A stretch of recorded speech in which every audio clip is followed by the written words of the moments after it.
Hello, and welcome to Black Dragon Roleplay, where we are not professional voice actors, we are not gaming gods, we are just a group of friends that have been brought together through the love of story who want to share our tabletop adventures with all of you. A few things before we start our session proper. We are so glad that you are here watching us live on Twitch. We appreciate all the support that we have here. If you are new here, want to keep up with the campaign, please drop us a follow. If you'd like to support us, there is a subscribe button. Drop your prime, sub for some emotes, support the stream. We greatly appreciate everyone who is able to do so. We have a YouTube, we have social media, we have Discord, we have all of our personal links. All of that can be found in the info boxes below, so check those out. We play D&D, but we also play video games in this channel. Join us this Tuesday for Thumper and the Moose, which is actually turning into more Thumper and everybody else. This week we played Stellaris, and this next week I hope to be able to continue that, because that was a fun time. With Aaron and Ellen joining us as well. So hopefully we can get back to that this next week. This is our second episode of this campaign, this small arc campaign of the Sellswords of Sohir. So if you've missed anything, if you missed last week, would like to watch the show from the beginning, please take a look at our YouTube page. Those will be live as soon as I give Ryan the thumbnails that I need to give him. Yeah. So hopefully tomorrow. We'll see. But every previous episode of every session, including all 48 of our main episode campaigns, the Adventures of Tribus, are already there, posted and ready to go. So please join us on YouTube. Click that like button, click the subscribe button, and don't forget to feed the dragon.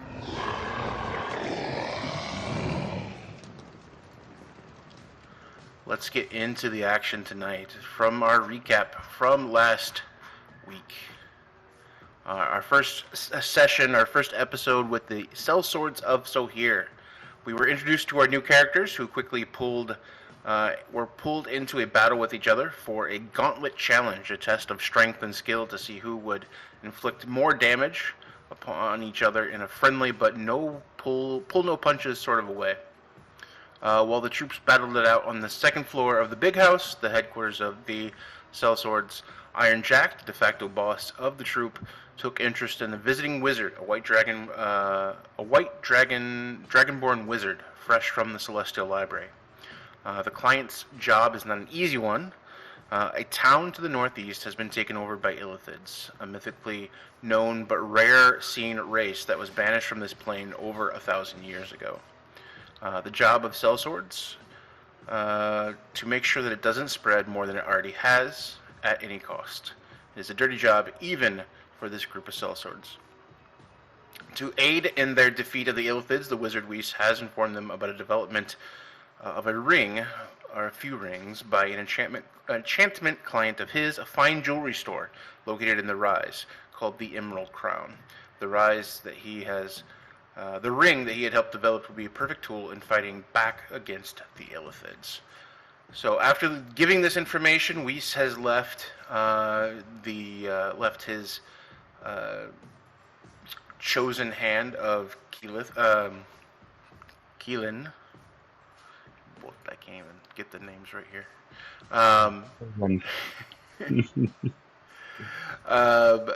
And the rest of the group to themselves, as he has left, and kind of left all of you in the big house trying to kind of debate what the next plan of attack should be.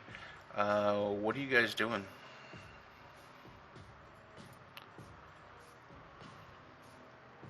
Do we plan on leaving? Well, Do we plan on... actually, from where we are currently, how long would it take to get to Soderham? You guys are in Sohir, and not too far from the wall, so probably no more than 20 minutes from the gate. Okay. Oh wow. Have we decided what we wanted to do? In terms of infiltrating or getting into Soderham? A little from column A, a little from column B. Are we just going to... That's up to the smart people. You're a smart little stick man. Doesn't have an opinion. All right, pushes him aside. I Let's also- everybody else. Let's form a hustle. Come on, let's do this. Are we just gonna go like use? This is out of character, obviously, because I haven't put my stupid voice on. Are we just going to use Eustace's false identity to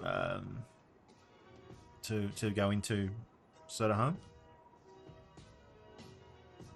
That or his real identity, I don't. or think he's that whichever one was the feature that got him in, I think it's the, or that would allow him. basically. I think it's his fake identity. Like that's his like. Gotcha. Yeah. That's he's built this one up over time, so it's not like they'll recognize him on the gate, but Right. like not by sight. I don't think so. I'd be a little concerned if they did, but if we can sort of just get through the gate, all we need to do is just get inside so we can go talk to this this magic crafter. See if we can't persuade him. I'm sure you can persuade him with your is it your special ability that you have that Anna has? Divinity. Anna Claire's also she's also not one of the planners. She is she's not the most intellectual, but she's very sweet and very charming. So if we need to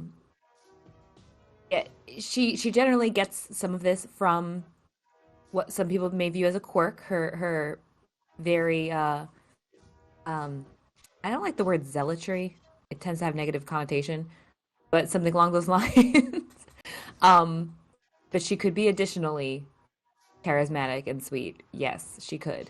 If she's the one that you wanted to take with you. She's a protector. She's a saleswoman almost. She comes from a merchant family.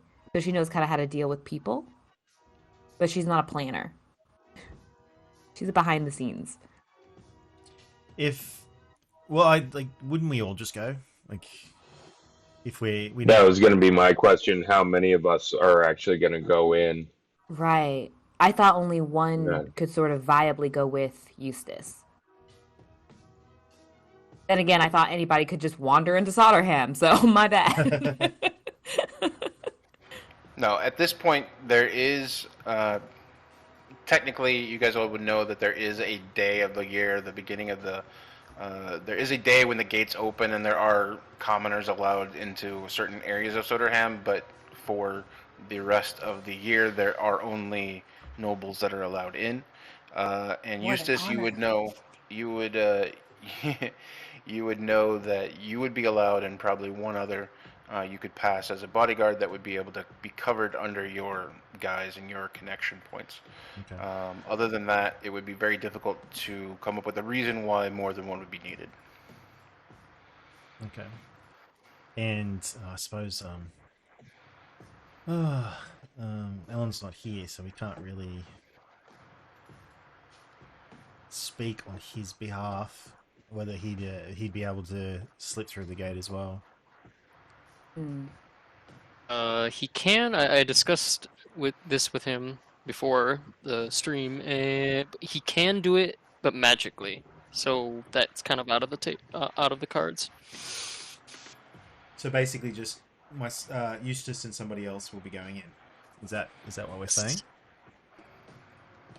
That seems to be the safest prominent answer. Who wants to go in? Anna Claire. I mean, Anna Claire is literally a tanky, charismatic bodyguard. I mean, you can't look at everyone and be like, yeah, they're trustworthy. A fucking half-orc, a Githyanki, and an abomination that looks like a twig. Cluster of twigs. True. Like out of... Well, Lorcan can actually change his Have we not said appearance Groot? to Has anything. it been already been a full episode and no one's called him Groot already? Come on. It's too obvious. That's why. It's too I obvious. know. Still. Yeah, I he was can waiting for alter his Ovi to appearance have to anything nickname. more to any appearance that he desires, but the problem is that that'll be immediately detected by the true sight, so it's kind of useless.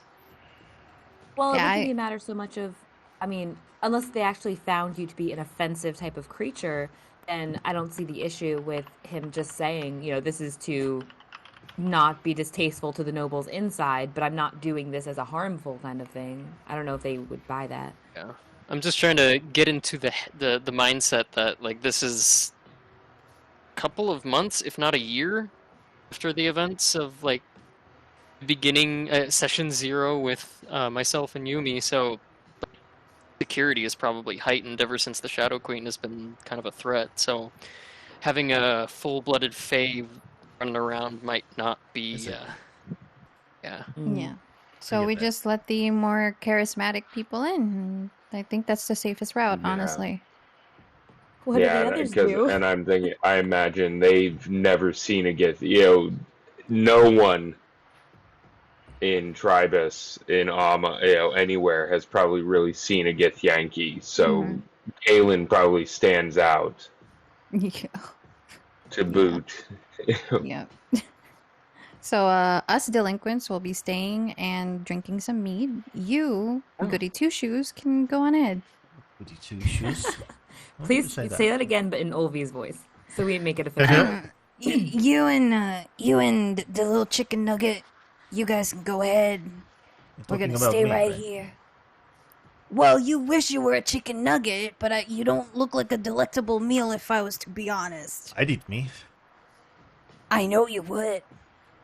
I'm just saying. I could find a good recipe if that's what you're interested in. Lorcan simply nods. Olvi just she elbows Lorcan.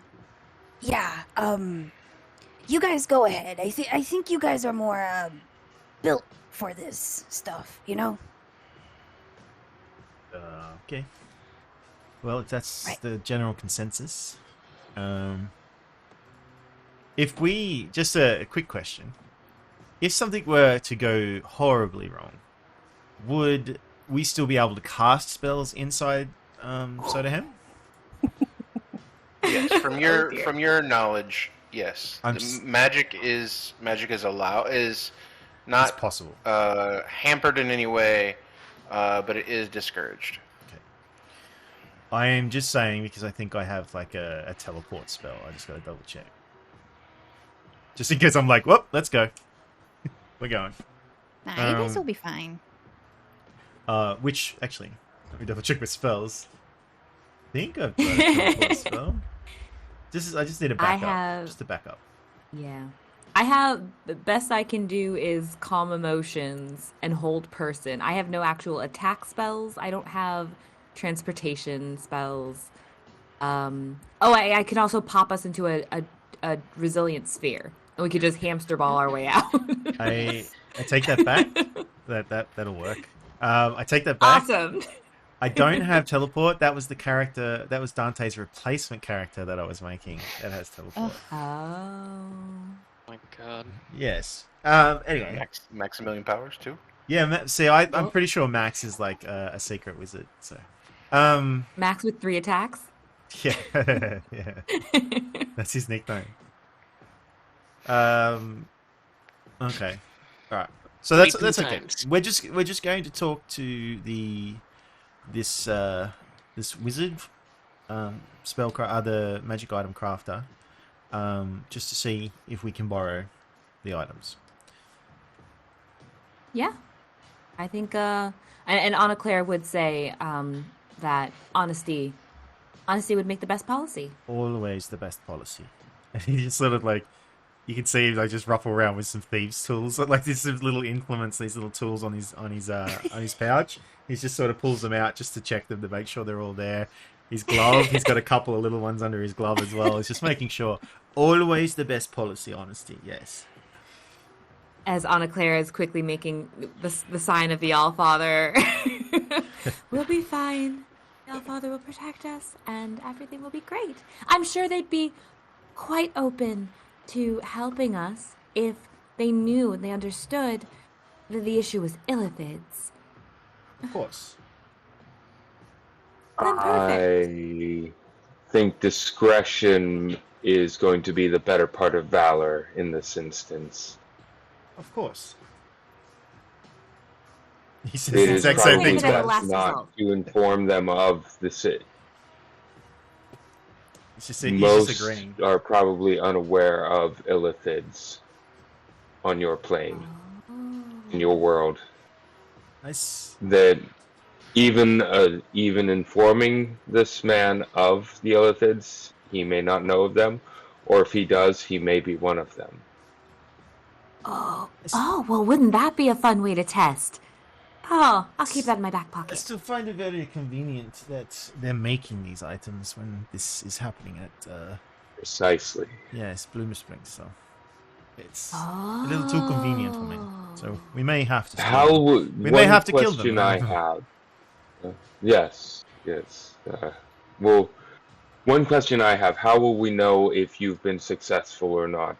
I have a means of establishing a telepathic link, or do you already have some sort of? Do you and your cadre here have some sort of means that you've already established? This is in character. We can't do the Firecrackers. firecrackers. No firecrackers. Why not? Oh, come on. It's so Gives cool, away our position though. all the time. It always gives out. You want to sneak up somewhere, then all of a sudden you let off a firecracker, and then it doesn't work. Never does. I hate it when you make sense. Almost We lost do an have eye these. last time. Well, all right. No, fine. Okay, I admit the firecrackers thing was a bad idea, but it was cool. Okay. It was cool, yes. Anna Claire taps on Olvi's knee because it's about as high as she goes. We do have these as a just in case, don't we? And she pulls out beside her holy symbol. She also has Lorcan's finger. Oh. This is very true. Yeah. Yeah, that's Keep right. thinking. Thanks for reminding me, Ankle Biter. Like, I appreciate that. I completely forgot about it. We I've been 10 picking my miles. teeth with it. I thought it was a toothpick. Oh, don't Oh. do that. Well. I mean, yeah. Unless you wanted Lorcan inside of you, in which case that's a whole different situation. I mean, he's been. Never mind. Well, be surprised. Well, I'm sleeping. You never know what happens around here. Okay. Indeed. Okay. All right, everyone lay off Lorcan. All right. I confess that I simply blinks. find It's a little all of creepy, you okay? fascinating. Same to you, Lorcan's- Kaylin. I mean it in a Orkin good way. simply blinks, and he stares at particularly Anna Claire and just says, "Way." I didn't understand. What did that, he say? you? Come again? One way. One way. Oh, that's right. He can communicate with us versus the other way around. So we'd be able to hear him, but I don't also think it's a one-time situation, last-minute sort of situation. So, Maybe That would only if you be give helpful us if a he were here. toenail. Well, you can. Oh, no. Okay. Well, we can't really do anything because if we cast a spell, I think. I'm mixing characters up again. Kaylin, you said you had a means? Yes, I do have a spell I could cast now as a ritual, which would allow us to communicate all of us together both ways. For how long? How long does it... You would be able to. Oh, go ahead. Oh, for how long? 24 hours. Oh, What is the range on it?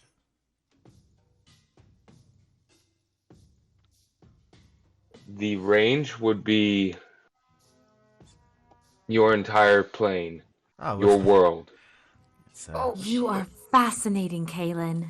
well, And See, that's kind of marvelous. racist. Shh, stop.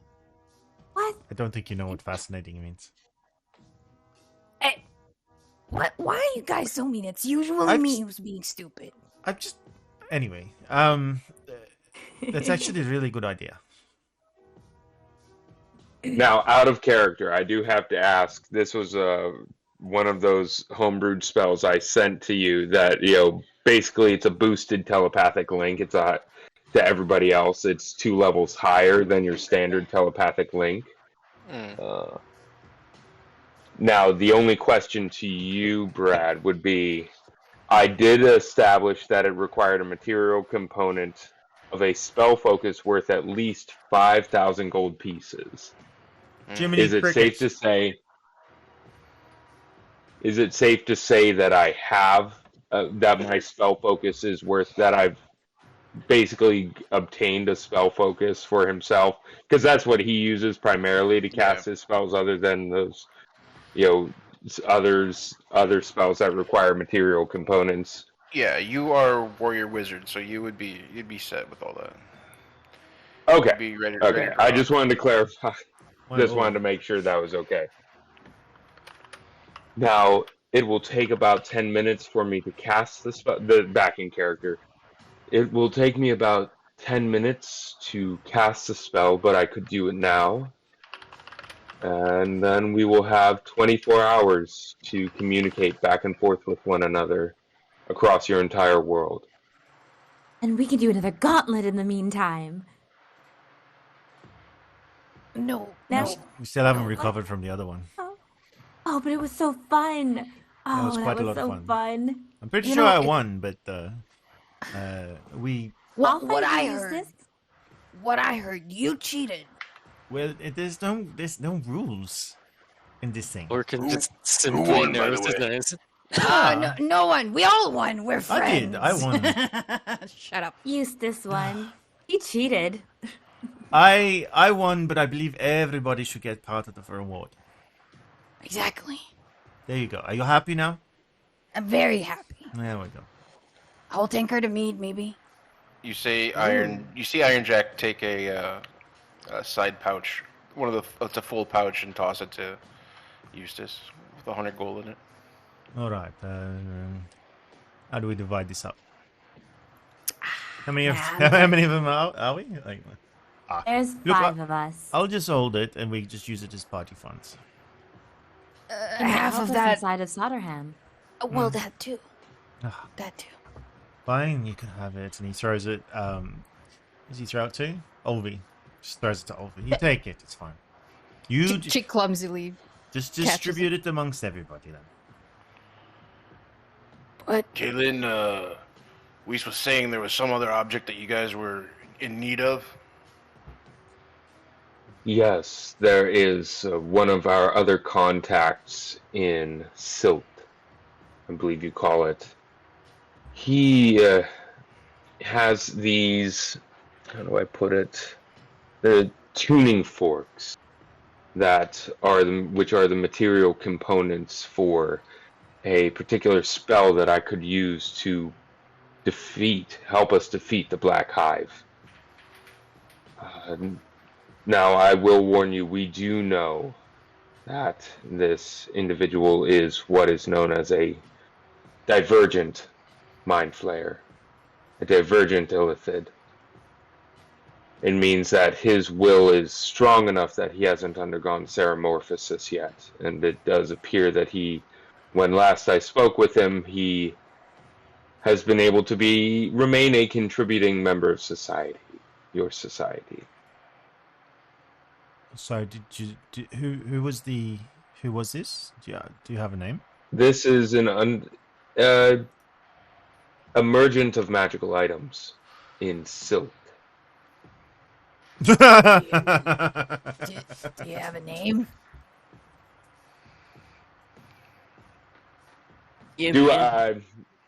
Yeah. Yes, I was gonna say I don't. Yeah, what's the name again? Yeah, Dankard. Sounds like That is. Yes, this gentleman's name is Dankard. Do we know Cool Dankard? name. Yeah, I we don't- do. As in, sorry. yeah. The other party does. As in, do we PCs, like? yes. Would we have? PCs, the yes, party. but as characters, no. So our characters wouldn't. Our current characters wouldn't have an idea who Dankard is. I don't Nope. think we've ever stepped in Silt yet. You may have, and you may have passed by. It wouldn't be someone that you're in contact with on a regular basis, though. Okay. Okay. Well, that's a very interesting revelation. That's an interesting name, Dankard. Reminds me of Tankard. Speaking of Tankard, That's what I was gonna say. Go use all the money if you want and drink yourself silly. no, I've got my own money. And she starts counting the gold. How far is Silt from here? If Soderheim is so close, is Silt equally close or further out? Like 2 days or something? Yeah. Let me double check the map. If it's near enough, then perhaps we have 2 different directions to head in. Well, But if it's too far, then we'll handle Soderheim first, and then we can come back and handle Silt and meet your friend Dankard. hopefully we can take care of Soderham within a couple of hours. Just in and out. Hopefully. Well, if they Oh, say people no, can be there's so not much we exciting. can do about it. Well, as long as we're not causing a scene. I heard about a scene that happened, oh, how long ago? Who And knows? goodness. Soderham has been quite a place since then, hasn't it? It's always been quite a place. This is also true. Very exciting people go through Soderham. I'm excited to get to go inside. Exactly. We'll be going in there. It'll be great. Oh, Eustace, this will be so fun. Yes. He checks his thieves' tools again. Well, before you go, allow me to take the time to prepare and cast the spell. And he would start. Yes. He would, kind of crouch down, almost as if he's meditating. Anna And Claire then like basically runs and gets for like 10 a minutes pillow for holding him. Oh, he would thank you. He was, oh, thank you. Of course. He would crouch down, and then holding his spell, you'd see him pull this, what appears to be a very ornate spell focus. Gems and encrusted with gems and so forth. He just focuses on it. And then for 10 minutes, he's just staring. Basically, you could probably almost do anything else, and he just, everything else that is going on, he is so focused on this. He doesn't even, it almost is like he doesn't even move. He doesn't even appear to be breathing. He's so focused. Eustace will do something. Eustace will sit there and watch you the whole time studying what you're doing. Anna Claire will offer Eustace a pillow as well. Oh, thank you, my dear. I appreciate Of that. course. She's a hospitality halfling. Expect it. If you ever sit down, expect that she's already placed a sitting pillow beneath your butt. She got there first. I don't feel no pillow. Oh, I'm so sorry. Here you are. And we'll be studying the notes. Anna Claire's gonna be praying. Ovi's just biting Makes down no on gold sense. coins, honestly. 1, 2, 3. One for Oh, you, one I for almost me. swallowed Two for that you, one. ding, ding, 2 for me. Don't breathe in while you're biting. Don't tell me what to do. I know what I'm doing. You're not my dad. And I even wouldn't care if you were. No. Very true. Oh, the hamster ball. I'm calling the spell the hamster ball, and it only affects one creature, but it is still an option. Just throwing that out there. Okay. Anything that you want to prepare, Eustace and Anna, before you go? Well, I'm gonna watch. Anna Like I Claire. said, I'm gonna pay attention to Kaylin because I'm trying to study. Even though I'm a sorcerer, I'm trying to study the spell, seeing if I can find any similarities or something like that. Any indication as to what he's doing. Yeah. And And he would have reminded everybody to stay within a 30-foot radius. Or a 15-foot radius, excuse me. It's a 30-foot sphere. So he would have probably had everybody stay within the couches, the area of the couches and table down on the first floor.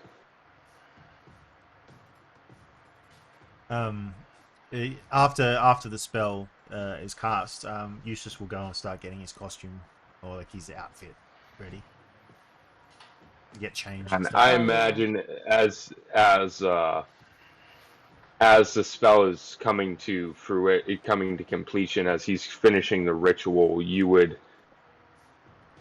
everyone would have this indication, this sense of other thoughts, other minds beside their own.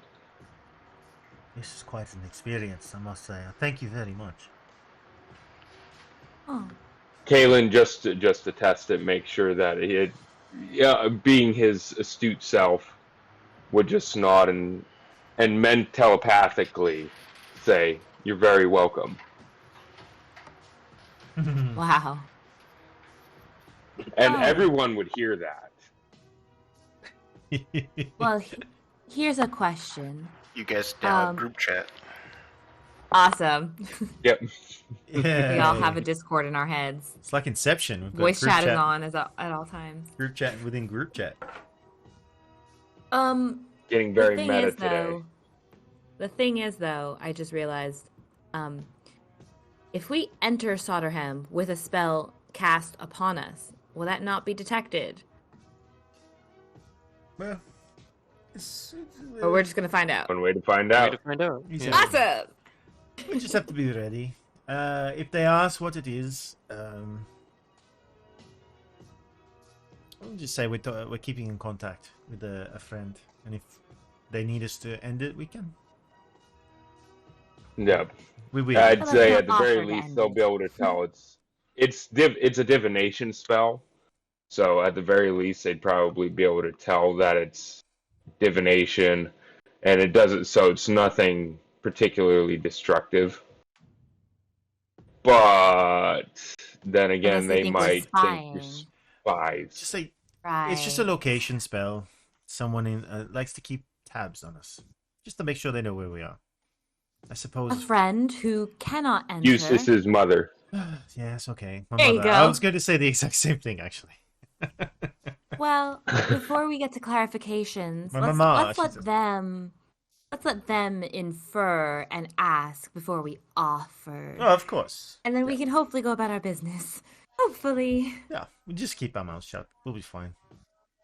Yes. Always a good policy. She kind of smirks a little. Are you guys ready to go? Yeah, that's all done. Quick little day trip to Soderham. Oh dear. Eustace is just like I'm nervous. decked himself out. He's got like a really nice, like low-born noble sort of outfit, but it's kind of blinging a bit and just sort of the right level of pomp that suits his false identity.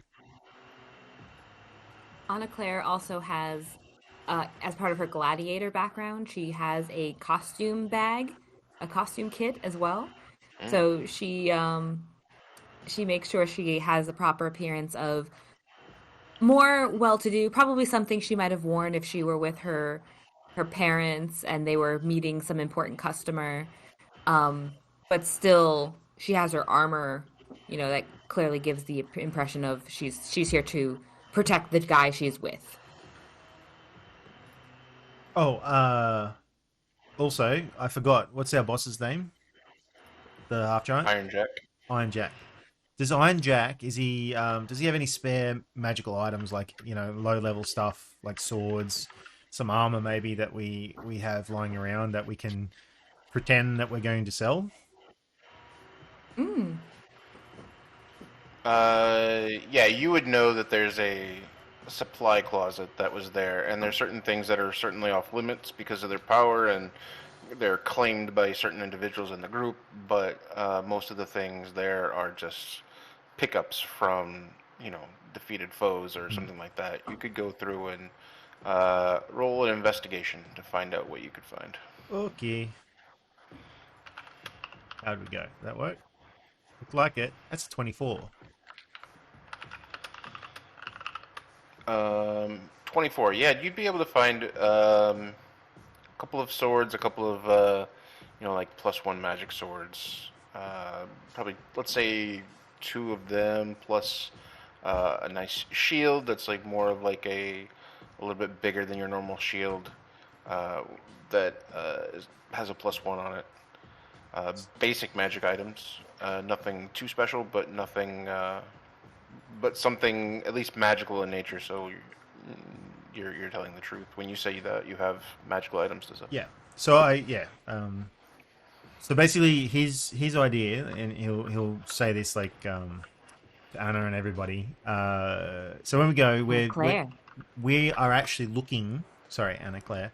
We are actually looking for like we're trying to shop for our own magical items, but we've heard rumors that there is war on the horizon, or there's something fishy going on.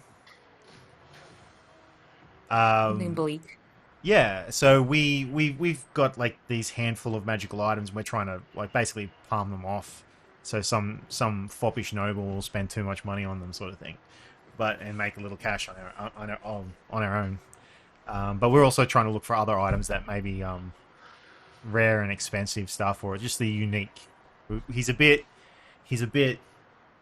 on the unique side. His identity is that he tries to find unique items and strange artifacts and stuff like that. Basically, nothing that makes him a lot of money.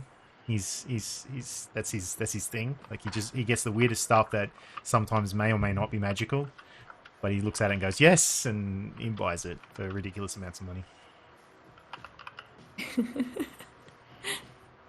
For a second, I thought you were going with the whole like flipper situation. Like you buy something for cheap and sell it off, pawn it off for more expensive, and then you turned it into the sucker in the situation. Yeah. Like like he's on the search for things. He finds magical items, obviously, but if anyone knows anything about him, is that he's a bit of a sucker, sort of. If anyone can convince him that it's a good item, or it has a backstory, or it, there's some special property that may or may not be contained inside this item, his backstory is that he'll buy it. As a merchant's daughter, Anna Claire is very mindful of this. She will be mindful of what Eustace says inside. We need to pay a lot of money for this. Oh, we could get a lot of money. Yes, once we buy it, we can sell it for even more. Then let's make sure we buy it at a reasonable price. It's my identity, Anna Claire. It's not actually what I think. Come on. Perfect. Get with the act. You have to pretend. Oh, of course. Okay. Ooh, I'm in it. I'm there. I'm ready. Okay. So you guys, it is. When you guys first had started this, it was in the afternoon, so it's after taking the time for the spell, taking time for the gauntlet, and just all the discussion that you've had here with Weiss and within yourself after Weiss has left. You leave the trusty confines of the big house and you begin to head north. It is right around sundown or so. It's about 15 minutes from the Sellswords headquarters, and you can clearly see the impressive dark stone walls that rise from the dirt and mud and Sohir, where you can see this wall that begins to, basically come up out and be the barrier between Sohir and Soderham. Another 5 minutes, and you walking along the path in front of Soderham Wall. You pass these shops and houses along this kind of unique street that most associate themselves with the name Landstraff or High Road. All of Amma is at your left now, and Soderham's ever-continuous wall topped with patrol guards and the occasional dead bird on the side where something has hit the magical barriers and kind of landed and slid off onto the end of the wall. As you kind of move towards the center of Sohir, the foot traffic begins to grow thicker. You find yourself in front of a grand crossroads. To your right is a massive iron gate with a full selection of guards standing about every 5 feet across its 60-foot girth. These are not just regular Crown's Guard, but they are decorated Crown's Guard, very shiny armor, gold plating, and ceremonial in display. This is the crosshatch iron kind of gives a peek into this utopia-like garden setting with large cobblestone walks and immaculately manicured grass that is fairly empty at this time of day, and for the most part is normally empty, because this is reserved for the high nobles, except on certain days, including the one day a year where the common folk are allowed in, and usually some sort of presentation or ceremony from the castle has given. There's a lone, simple signage in the grass that says Parade Grounds and Gilded Gate, with an arrow pointed toward another gate, which is on the opposite side of the parade grounds. And it's so far away, it's really hard to see any detail except this dazzling gold that this gate seems to be adorned with. Beyond the wall, you see the very tops details of Soderham Castle, the home of King Ear and meeting place of the royal court, the king and his supreme commanders. The other side of the street that you're currently on, back towards Sohir, has some nicer places than you've seen elsewhere in Sohir. This is almost like a touristy area with people coming and going from anywhere in Amma towards Soderham. Anyone who's ever dreamed of seeing the king pass by or be introduced to some royalty or noble kind of wants to be here and daydream in this spot. You see an artist painting pictures of people as they pose in front of the grand gate. Across the way from the cafe is where there's this covered outside seating, and you can have a drink or coffee or anything like that. It's almost like thinking about any of the modern day heroes who have crossed this gate and threshold. It's very much a tourist area for this very military focused community. Continuing past the crossroads, you make it to the processing center, the only way for common outsiders, or at least outsiders, to be able to pass into the city. The processing line kind of sneaks back and forth, and even though there's not too many people in line, you still have to work your way through the queue. To the far side, you see others bypassing the line with a separate but not equal line. A carriage stops just outside the processing center, drops a party of well-dressed traveling nobles. As they get down and are identified, you see a scurry of action as honor guard rush to grab a trunk they have brought, as well as a few personal effects from the carriage. And you kind of see them ushered in with great haste, and as much protection from the outside dust and dirt of Sohir as possible. As you kind of continue to shuffle through the line, which you've been through a few times before, many times before, over the past few years, you get to a larger open room with 8 current lines. But the room has a few more demands, or the room has a few more lines that are set up past where you're going. Above you is a second-story ledge that opens to the room below. Posted every 50 feet or so is honor guards with crossbows, and a few just overseers that seem to be decorated in separate uniforms, kind of standing apart from the rest of the honor guard. I need one of you to roll a d8. Eustace, why don't you roll that? Let's just do it here. That's a 1. Wow. Okay.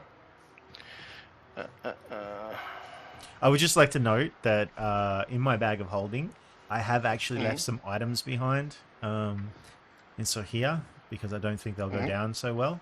So my crowbars, my disguise kit, my forgery kit, my hammer, my pitons, they are all, and probably my rope as well. I'll leave my rope behind. Anything that sort of may implicate me in a little misunderstanding, he'll leave those behind. Okay. You stand there for a while, but not for too long. This time of night, there's not a whole lot of new coming traffic. Most of it is in the morning, people coming in to process things or coming in for meetings. This time it's usually more, it's either staff that are coming in for shift changes or helpers from the nobles that have gone out and coming in now, or someone coming from a great distance to the hotel or somewhere for meetings later in the week or something like that. So it's not as busy as it could be in the mornings, but you do stand there for a pretty reasonable amount of time, and for amount of people as there is, and you make your way to the front. You see this small booth with a far less armored honored guard who is looking at a stack of parchments and a glowing glass device in front of him. Good evening, sir. I'm gonna need to see some papers.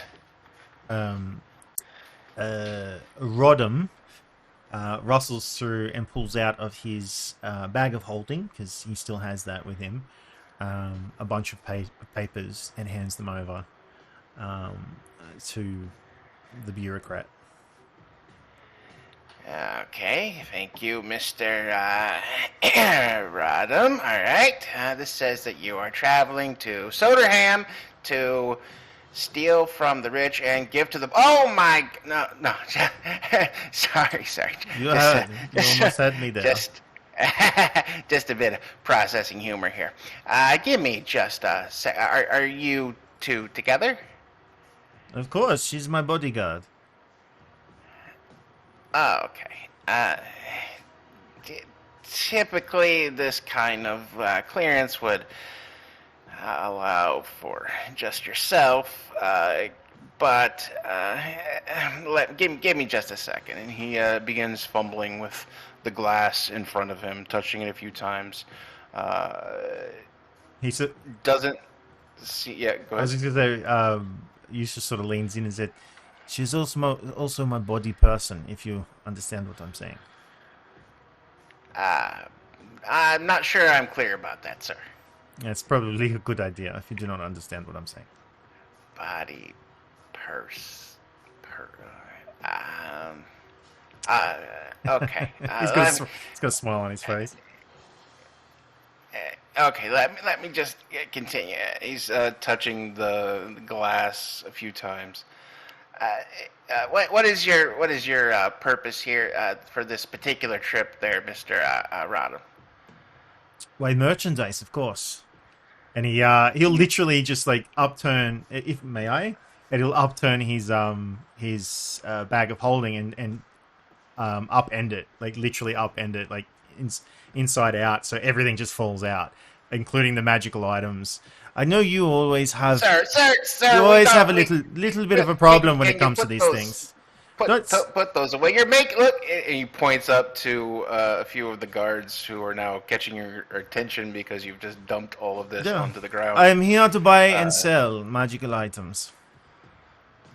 Please, sir, if you can put that away. You're I'm making sorry. In the past, you've always given it such an issue when I walk in with my magical bag of holding. Well, it depends on. Yeah. Well, please, sir, if you could just put those away. It's okay, guys. He flips it. He flips it, the bag back, and he just hands it to Anna Claire to start putting everything back in. She was already she had a similar reaction to how the guards were when she watched him flip over everything and make this huge mess, and she's like, So she will very quickly start to, with a smile, collect it as if she totally expected him to do that. Okay. Let me, if you can get that, that'd be great. Body person, so she's following your... I got it now. Exactly. Okay, sure. Okay, yeah, alright. Alright, let me see. I can, let me do a... Can a 12-hour pass be enough for you? Is that what you're looking for, or are you spending it? Okay. No, I'm simply looking to go either hopefully sell my items. But what's the name of the fellow that they're going to see? Like the business? You know of the name of the jewelry store, the Emerald Crown. Sorry, the Emerald Crown. Yeah. So that's where the rings are being made. So I'm mostly looking for the Emerald Crown. Emerald Crown. Yeah. Emerald Clown? Crown. Is that Is that a new Please, I appreciate the effort and the work that that you an do here, entertainment place? but, well, if you give me a 12-hour pass, maybe I'll be able to find it. But the crown, the Emerald Crown. Oh, the crown. Yeah, Emerald Yes. Crown. Yeah, you may be better to find these at the Greenbelt Market rather than. Oh, don't the worry, Rise, we'll be down there as well. But Fine. I'm I'm always looking for the most unusual items. Listen, my ship's over in 20 minutes here. Just give me your forearm. We'll get you going, and we'll just let you be, okay? Yeah, and he gives his forearm over. Okay. If I can just see your forearm there, and I'll just need to put these tracer sigils on your arms there, and you see him kind of taking a small rod that kind of just traces over passes over your forearm, and as it does, you see it just kind of almost print on in this kind of circular, magically kind of induced way, this sigil. If I can see your arm there, miss. Thank you for cleaning up all those weapons there. Just if I can have your forearm. Of course. Let me reach down as far as I can there. Oh, here, let me help. And she'll like try and boost herself up on like up on the near the desk and get her arm as close as possible. She's like one arm powerlifting herself up. She's so accommodating. And he does the same scan with the bar. By accepting this magical scrying rune, you agree to the following. You and your actions may be tracked in the magical means. You can be located and asked to leave at any time. Magic, while not prohibited, is discouraged. Any disturbances will result in an automatic and permanent ban or imprisonment for up to 1 year. All purchases made within Soderham are subject to tax upon your leaving the capital. Do you understand your rights as you've been told it? Do you have that in writing by chance? No. We understand. Not at all? We understand. We understand. Wonderful. Okay. And he finishes processing your papers, takes a little stamp, waves a wand over the papers as though everything is set. And a moment on your arm, you see this tattoo of this ruin that has this faint white glow. And as you peeked at each other's, you see that the tattoo that you received is not identical, but every tattoo is slightly unique, but very similar in the type and like magical school and all these basic implications. They're very similar, but each one is slightly unique. 12 hours, yes? 12 hours, yes. Good. Then we'll get our work over and done with, and then maybe we'll have some fun. Wonderful. You can make your way out there. And it kind of pushes you out of the processing center. And as you move forward out of the center, you do see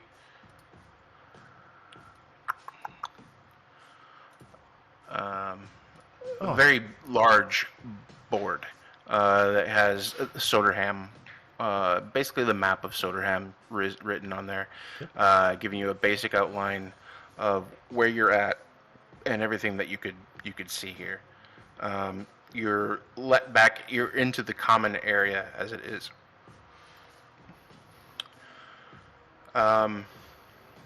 As you move out of the processing into Soderham, you move to the section called the Commons.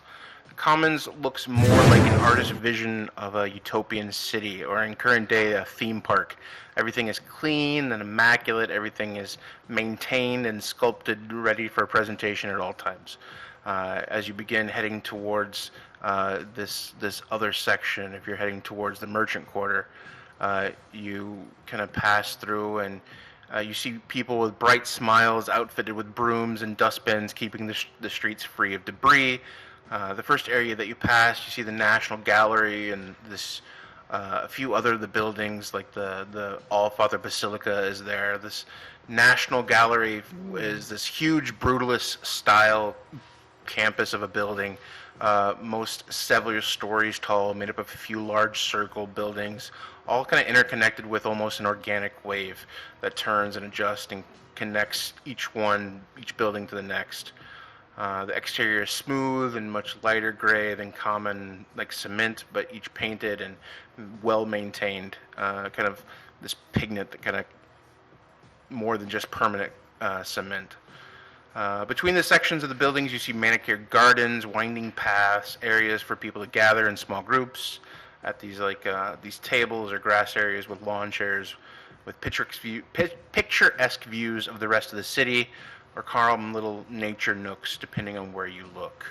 And you pass through kind of the National Gallery, which is this big sprawling. You get to the All-Father Basilica, and you see this very large,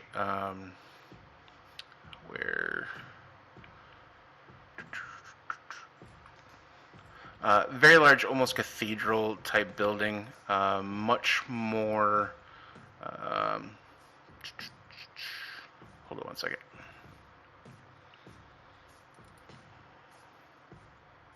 Claire tugs on Eustace's arm. To Eustace's sleeve. No. Can we make a stop before we go? Oh, Before we leave? We can do it afterwards. well, you better do it. Just just if you want to do it, we'll just stop real quick. But it has to be thank quick. you. So we only have 12 Of hours. course. That's true. It won't take but adoration is normally a whole hour. I guess I don't need to do a whole hour. I suppose do I the could rest back split it home. to 45 minutes. Oh, but it's different when you're at the Basilica. It's amazing.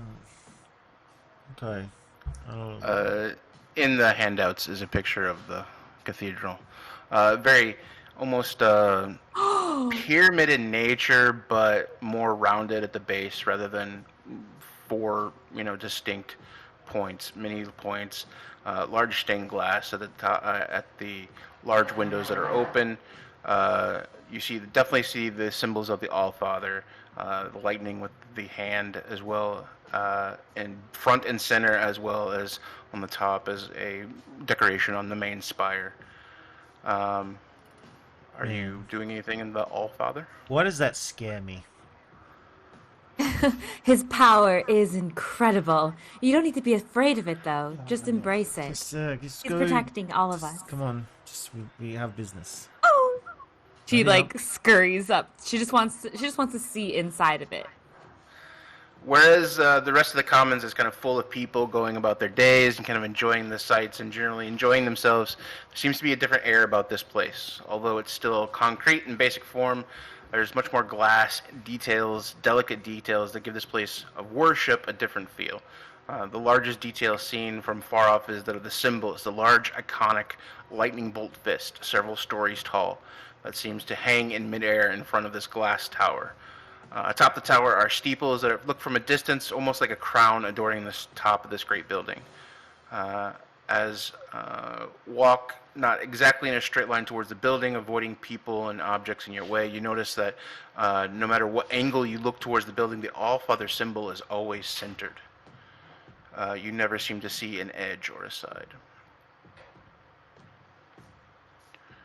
Once you get close, you get a sense of how impressive this building really is. The base of the building without the tower is still a few stories tall, but along the path that kind of leads up to the front of the building is this huge stage with a lightning hand symbol prominently on the only decorated backdrop. On this stage is a single lectern, and there is a man speaking to a crowd of 40 to 50 people scattered on the benches near the stage. You see this human with a very slender face, black hair that's almost in a mullet, shorter in the front and about shoulder length in the back. This is a very similar haircut to the other purple-robed members that you see throughout this campus. Are you continuing, or are you going to stay for a little bit, or are you pushing her along, Eustace? No, apparently she wants to go just for a little bit. She wants to hear what she wanted to. Oh, I'm sorry. No, go. Yeah. She wants to hear what he's lecturing on, what his sermon is about. But is he blocking the entrance to actually enter the basilica? There does not seem to you to be a public entrance to this place. This seems to be the established place for anyone from the outside. You don't see like the big open door that says come in here. You do see the stage that's set and the people that are attending this ceremony or this lecture. For the size of the building, how long would it take to like circle it and see if there is a proper entrance? Probably 15, 20 minutes, depending on 10 minutes maybe. Yeah, it's a pretty big building. Ooh. she'll just listen to the sermon for now. She just wants to take a minute and see what he's talking about. See if it's if he's preaching well. Roll a. I'll roll either a history check or just roll a history check. Okay. Oh dear. I love that -1.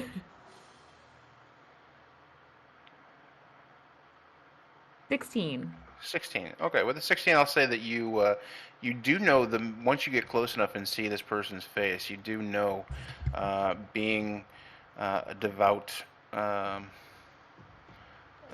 All-Father follower, you would know this person to be Vice Vicar Thomas Kruger, human with a slender face, mullet. Went through all that already.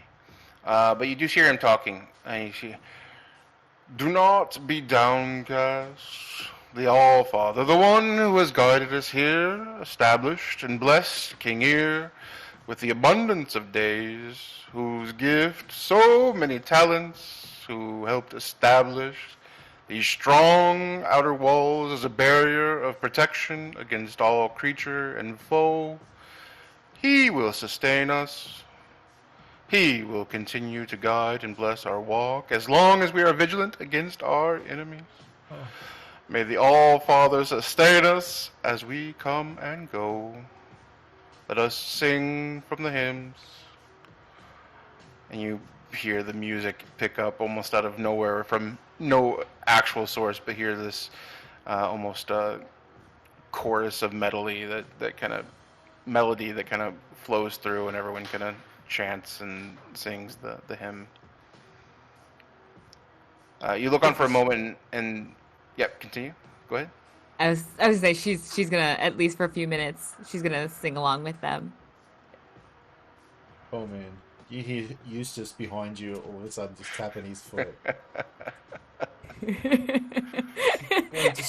didn't know we were gonna pass a Basilica of the All-Father. If you had known, you would have taken on a clear another route.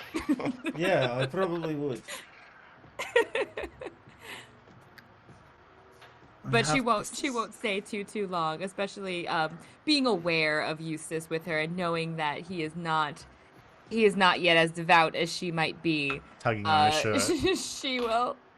Come on. She will. At the end of one line, at the end of one verse, she'll make the sign for the All-Father and bow her head and go back up to Eustace. All right, I'm ready. But I would love to come back here though. I'd love to see inside. It doesn't look like they let everyone in just any time, but that's Soderham for you. Shall we go? Let's go. We're wasting time, Eustace. And then she'll go ahead. He's just about to say, he's just about to get into a spiel about how rich people and all that kind of stuff, and she knows. It's like, okay, what? I wasn't the. And he just follows along. Why am I following her? But yeah, he just catches up with her, and I suppose we'll make our way to the jewelry shop.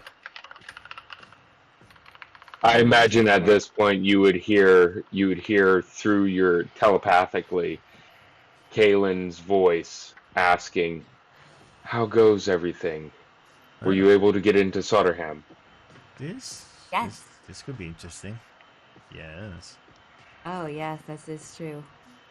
We have your voice in our head. We'll have to differentiate and remember not to answer out loud when we have one of the others in our head.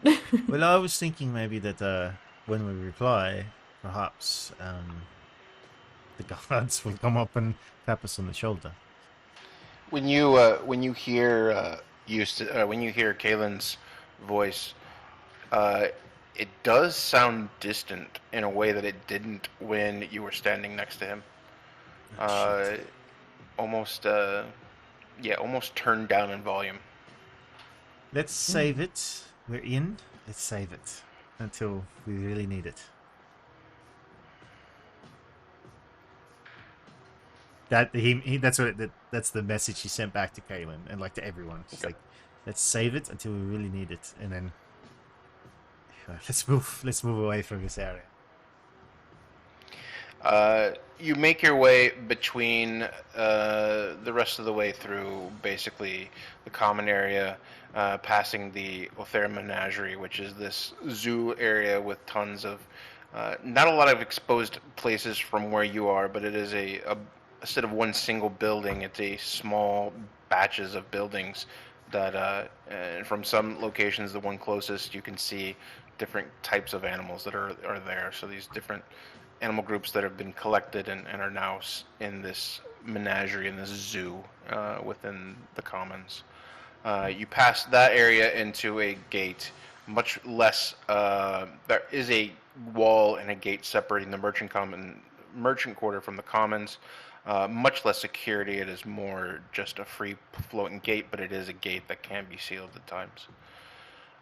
You walk into the merchant quarter, and this is a lot of different shops, a lot of different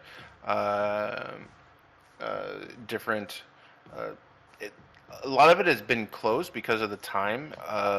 It's already in the evening, so most of these shops are not open fairly late. Some of them are open by appointment only, and just tons of different shops on these small little, almost house-like areas, but it's all commercial buildings. There's no one that lives here. And you can tell that there's some that are shut out and then some that are still open and vibrant. You can pass through and see a wide range of just about anything that you want can be found here in the merchant quarter. You get past kind of this open streets, again, very wide, very Disney-esque, very wide open pedestrian streets where just traffic flows very easily, very clean and maintained. A little bit less so than the common area, but not noticeably different. You pass by the Greenbelt, which is this open market area where there are stalls, no longer buildings, but these stalls that are open to different merchants and tables, more basic goods, more import things, less high-end magical items, but more low-end general merchant things that can be picked up fairly quickly. And once you get past that, you continue on towards the outer wall, and you get to the Rise. The Rise stands alone in this merchant quarter as one of the largest buildings that is the focal point of this merchant quarter. It takes up a good portion of this area. You see 3 towers, both over, 3 towers that are connected on top by one large, almost balcony area. And each of the towers have a specific name and purpose. You are most familiar with the Palm, the first tower, which is known to be the Vice Tower. There's bars and casinos. There's games of chance. There are rumors that there are even on higher levels that are more exclusive. The more explicit types of needs can be fulfilled. Anything from anything of a delicate nature to something more ethically gray, if you would say. Almost like you've heard rumors, Eustace, of almost like games of chance not involving, or high games of chance that even involve commoners of some sort. And you're not 100% sure of what that is.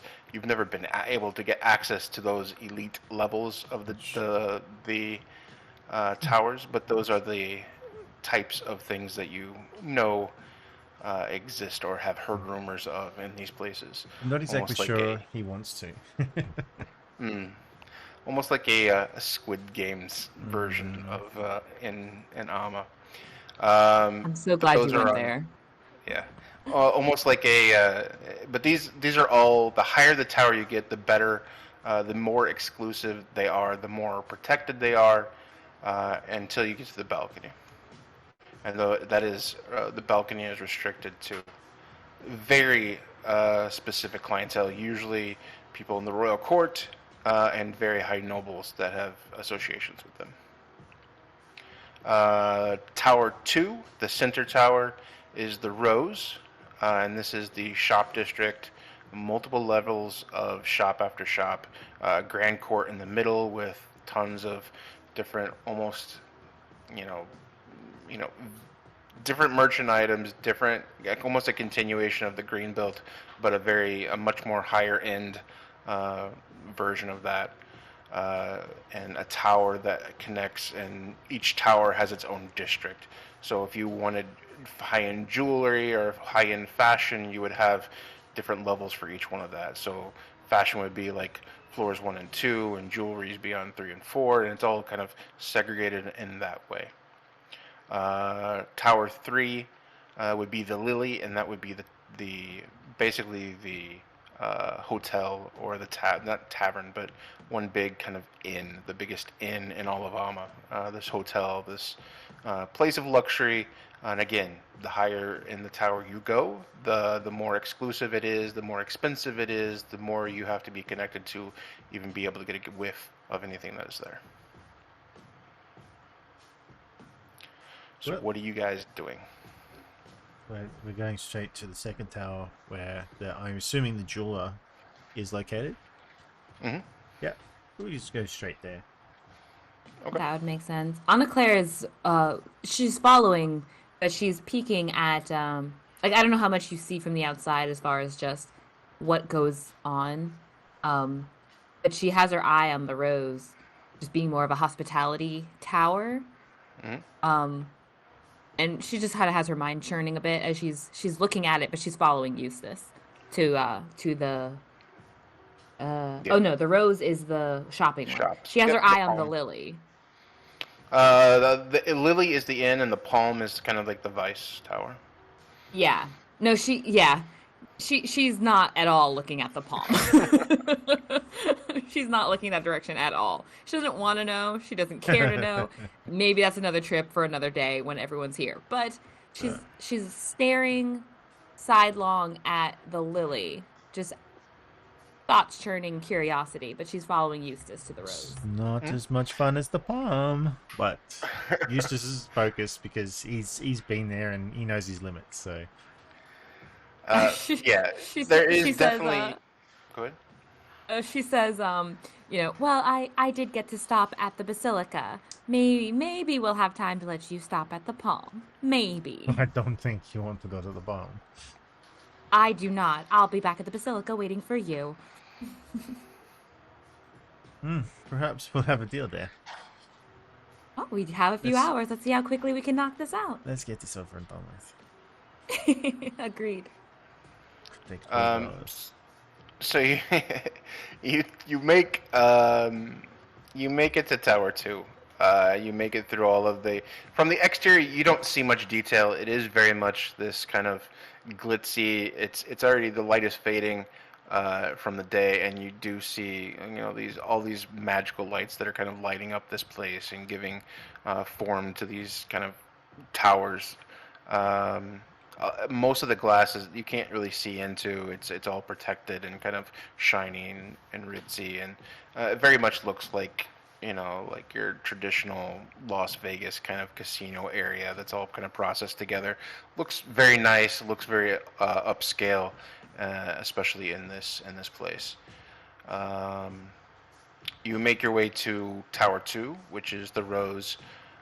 Make your way through the first couple of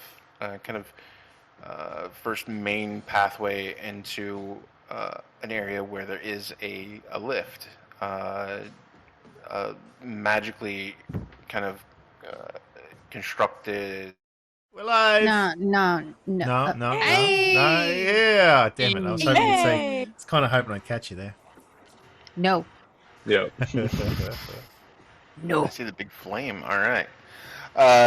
Thank you guys for hanging with us. We did have an outage. Sorry. Technical issue, no big deal. Since we had a break, though, I don't know if I said this last week or not. Big Juicy resubscribed for 1 tier last week. I don't know if I said that or not, so I'm going to say it again. Thank you, Juice, for your juice. or Don't say it like that. subscription. Well, yeah, that's a bad one. Totally I feel say like it like Boltzmann. that. I feel like Ellen now. I just threw up in my mouth a little. Spirit is with Yeah. us. Gross. I swallowed. Oh, hello, random puppies crossing the street. Oh, I'm sorry. My mic is still on. There are puppies so you just, like, guys have- randomly on our lawn. You guys have made it inside Tower 2, made it into the shops, taking a lift, a elevator with a companion to the 4th floor, where you are brought out to a large selection of different magical, or not magical shops, but jewelry shops. And the largest of these being one at the very end of the hall, with a large sign that says the Emerald Crown.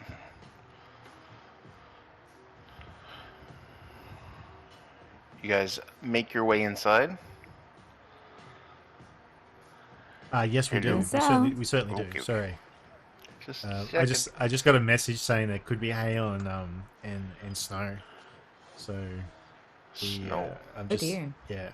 I'm just sending out a message to somebody to make sure they listen. Okay. You guys make your way to the Emerald Crown and walk into this very large jewelry shop. You do see a few. You see lots of different jewels on display in this place. Very high end. You look at some of the different displays that they have, and they have fine bracelets and fine amulets of different sizes and different selections. They do have a majority of what's in this place seems to be non-magical, but they do have a section that is separate, and you can see from just reviewing and just quickly scanning over the items that there are some that do have some sort of a magical essence to them of sorts. Some of the signage that even says this, that this is not just your typical this, but it has a little signage next to it with the display of what it is that it does. As you do get to begin to look around, you do see someone that is there who begins to walk towards you. Hello, how may I help you? Oh, hello. We are. What exactly are we doing? We're here looking for. We're looking here for. We heard there were certain rings of magical resistance being made here. Yes, we have many like that. If you come with me over to this cabinet here. These ones, you're sort of not cut in, but it's like these ones are for preventing psychic interludes into the mind of the bear.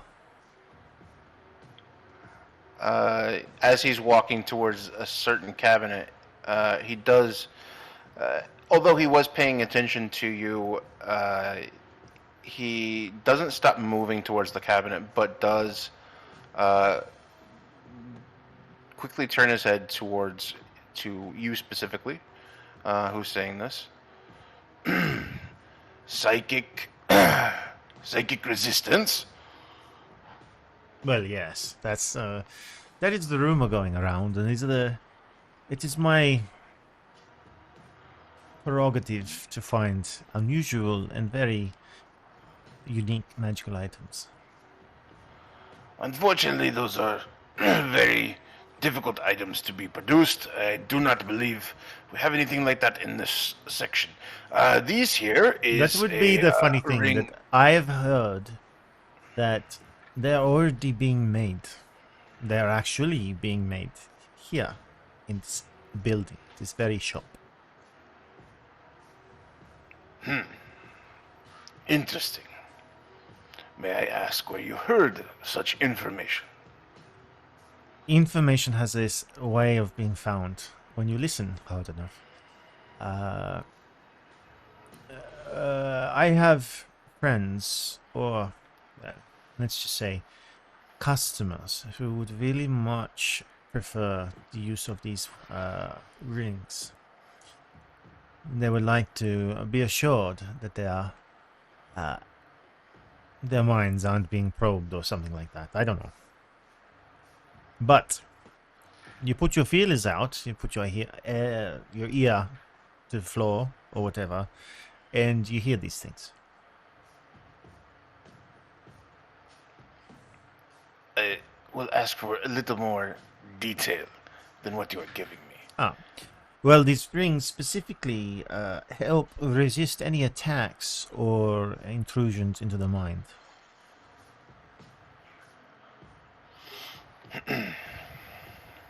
Again, I would have to know the details of not specifically the rings, but how you came of such information. Well, I honestly cannot tell you. A friend of a friend told me. Well then, this here is a ring fire protection, and will grant the user any damage from fire, but be resisting to it. This here is a cold resistance ring, and the same rules. Eustace looks at Anna Claire and just sort of raises Yeah, an eyebrow. you're sharing a glance. Do you want to give Can it a I try? do an? Oh, can I do an insight check on him and see if he's becoming hostile or if he's just nervous about something? Sure. Roll an insight check. Insight. I heard his dice. 24.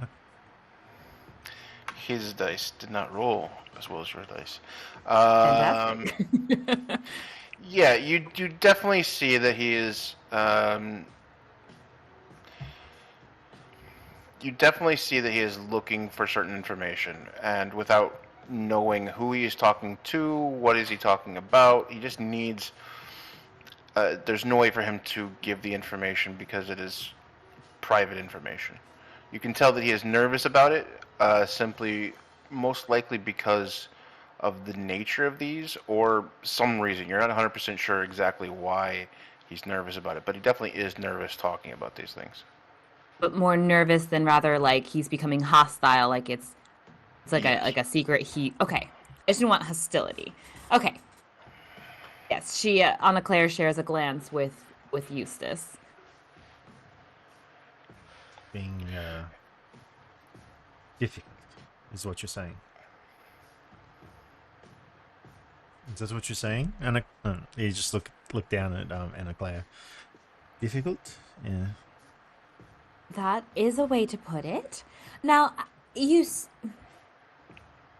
you are dealing with customers or clientele, especially in such a beautiful location as this, that would rather remain anonymous, we don't need to know anything further about the creator of the ring, or if such a thing is there.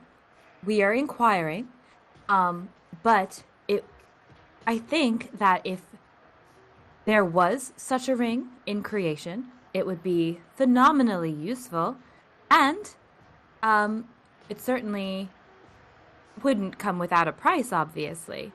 But again, anything more than that, we don't need to know. You see him kind of fiddling with one of the rings that he had gone to kind of try to detour the situation, or at least give him something else to focus on rather than you. Roll a persuasion check if you can. Can she get advantage Cool. because Eustace has been trying to help? Sure. Yes. Would now be the time to channel some divinity? You get advantage, so I don't know what your persuasion is, but Her persuasion. Well, her persuasion is +8. cool. The channel divinity, it's her emissary of peace. So as a bonus action, she grants herself +5 to her charisma persuasion check for the next 10 minutes. would now be a time to do that. Did we determine that such an ability would not, or would or would We did not? not. It's not a spell. It's not a spell slot, and so it's not a spell. But what the DM said was that we don't know how it might. Yeah. We are not privy to how it might affect Technically. things. And again, when you did come, and you did say that he did say in his quick spiel, his spiel that he says to everyone is that magic is not illegal but discouraged. So it's not illegal to cast a spell. It would be illegal to use magic in the hopes of, charming someone or doing something, ill-willed towards somebody that's more important to you. Is kind of the way that Soderheim works. But yeah, you're not 100% sure, but yeah, it's possible to do it if you want to. Yeah, Channel Divinity. It's more a matter of like, because it's divine, it feels more like prayer than it is like, hey, I'm trying to woo you. She is But so excited have to. because she saw the basilica that it's just radiating out of her. That's exactly what it is. Because that will be the explanation that Eustace uses when the guards come after you use the Come ability. running. She was so excited when she saw the basilica. I'm really sorry. She just couldn't help herself. She just called out to her god. She's been radiating ever since she heard that man's talk. Oh my god. So long. Oh, now I'm nervous. Should we go for it, or should I just do the +8 with advantage? Really cannot influence you on what you're going to do right now. Oh no. Okay. All right. Let's go with the persuasion at advantage because Eustace is helping. She accepts gladly this help. I can set it specifically to roll at advantage, can't I? Through D&D Beyond? Shift? Oh god, I always forget. When you click a normal roll, you can Shift, you can down arrow to advantage. I usually just hit the E that pops up when I hover over the number. You can right click on the roll. Oh, there it is. Yep, advantage. And roll. 24. Oh, just kidding. Where'd it go? Did it not go? Oh, That was the old 24. It didn't come over yet. Okay. Oh, it's rolling on D&D Beyond, that's why. Hey, it's still a 24. Yeah, it says 24. I can see it. Oh my god, it actually worked. On D&D Beyond? Yeah, I can see you wrote Anna Claire rolled 24. That's not the insight, is it? No, That's the it's insight. persuasion. No, it rolled on you see it? because her character is on on Tribus on D&D Beyond. Yeah. So I can see it. That's not Oh, that's what it is. So if you just roll, it'll show. Is your character? Have you chosen your character? Like, have you set your character? Is she in the? Oh, she's not in the Sellsword game. Is she not? Is she in the Tribus game?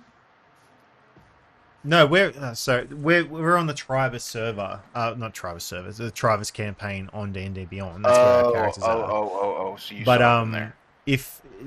have you when you can choose your character as when you roll down the bottom of No, she already sees it. I already see Yeah. the history and the insight, so it should be the same way. That's right. It probably doesn't. I don't think it shows It up. probably just didn't load up. Yeah. All So right. if you just roll, Yeah. normally and just roll twice, maybe.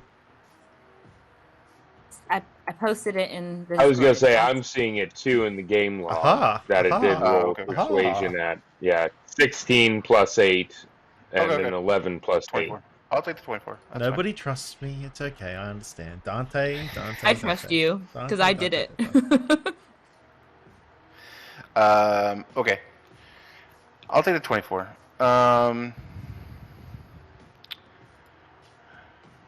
Yeah. Now I forget what was said. How to answer it.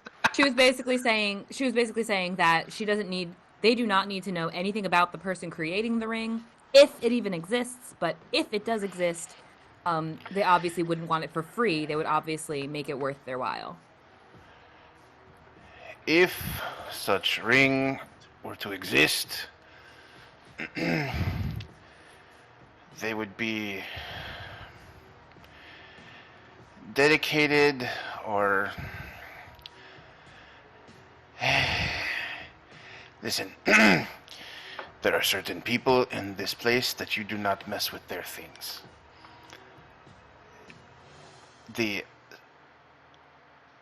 Anyone from the royal court would be in that list, and therefore would not be someone that I would want to go and mess with their things.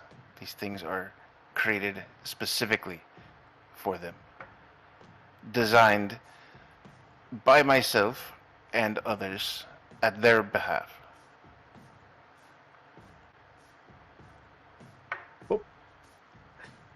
Well,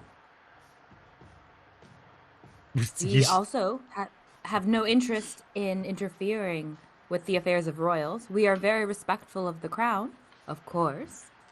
Of course. What she said. All we wish to do is utilize the best that Amma can offer for important reasons. Now, again, we're not asking for any further detail, only if we can make it, only if we could offer something for something. For a short time even. We could get it back to you as well. What is your something? Oh. What do you need? You have to see this from my point of view. You have walked here off the street into my establishment, told me information that only I and a few others have privy to, and expect me to give something that does not belong to me and belongs to someone very important to you. Can I ask, how long until this item that you have has to be given, like when you give it up? When are they expecting its delivery? There was some testing to be happening. That testing was to take place within the next week and be back within a week and a half and delivered directly to this person. We are obviously not asking for names. We honestly do not care really about who these items are going to. For similar reasons, we cannot actually say. I will be honest enough. Yeah, when I say honest enough, we cannot say who we're working for, but it is very hard for me to say. But we are in the best interests of the kingdom of Alma. We have been given a task that requires a little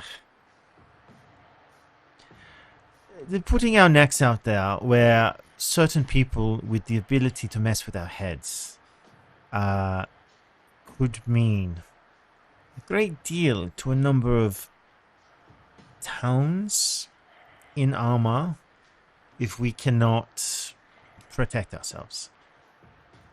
So we were pointed, word from a friend pointed us in this direction. We really need these items. We could, if you're saying that you need to test them.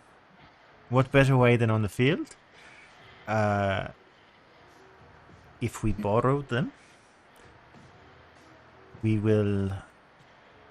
promise, and we will discuss assurances, return them to you with complete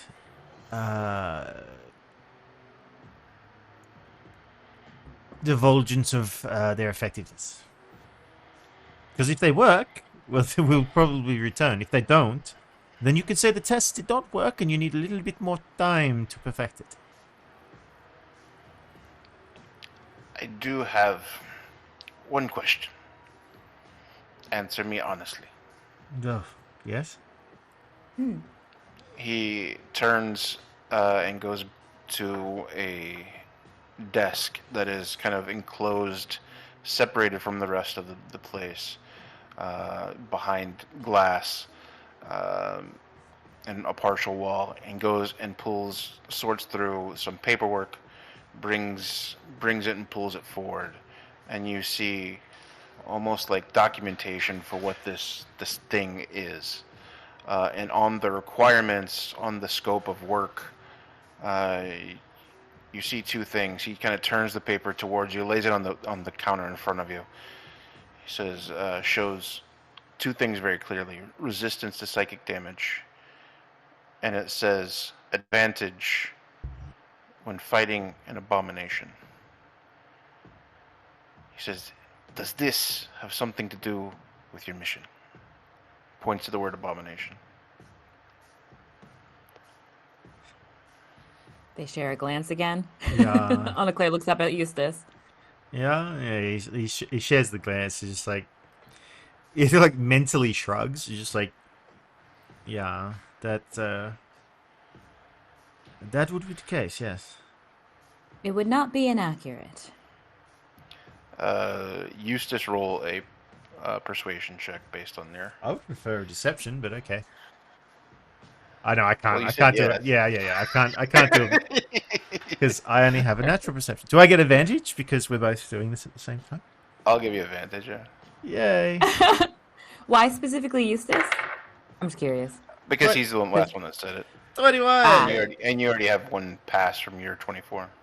Oh, cool. Fortunately, I'm more. I will lie out of my arsehole if I need to, as opposed to just being very charming and friendly looking. Thank goodness for advantage. Yay! You see him move back towards the desk. Pull a key from around his neck, that's on like a chain. Take it off the chain, put it onto his desk, and unlock something that you can't see from behind the desk and behind this kind of half wall. He comes back, replacing his chain as he's holding a box, an iron box that looks to be almost wood clad on sides, on all sides. But when you open it, you do see the interior is actually made of iron with this kind of displayed wood. Roll a perception check, either one of you. Perception. My perception is not fantastic. That's Or are we 5. both just rolling it? Mine's 5. Your persuasion and perception are the same? They're both the Eustace, or same, Are they yeah. a +5? Okay, Yeah, they're both the that's fine. same. Okay. Yeah. Both roll a persuasion or a perception. Okay, her perception is her wisdom is not great. She just has a proficiency in persuasion. Mine would be So 10. 10. Oh no, sorry. 24. Oh, 24. Yeah, I rolled No, 10.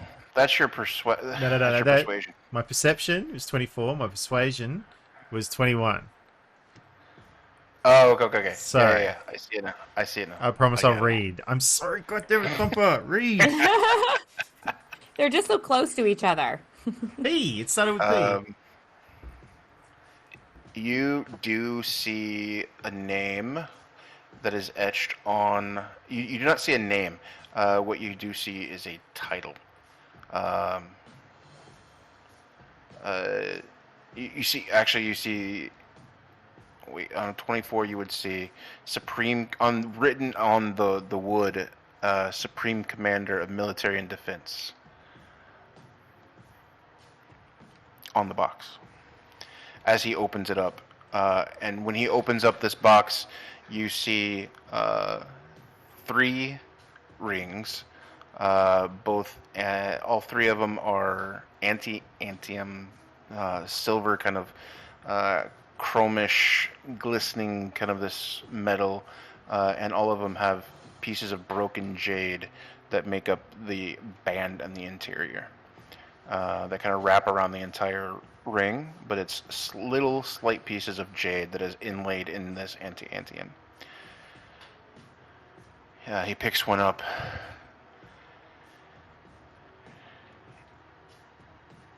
I don't know. He puts it back down. details, please. I'm risking my life.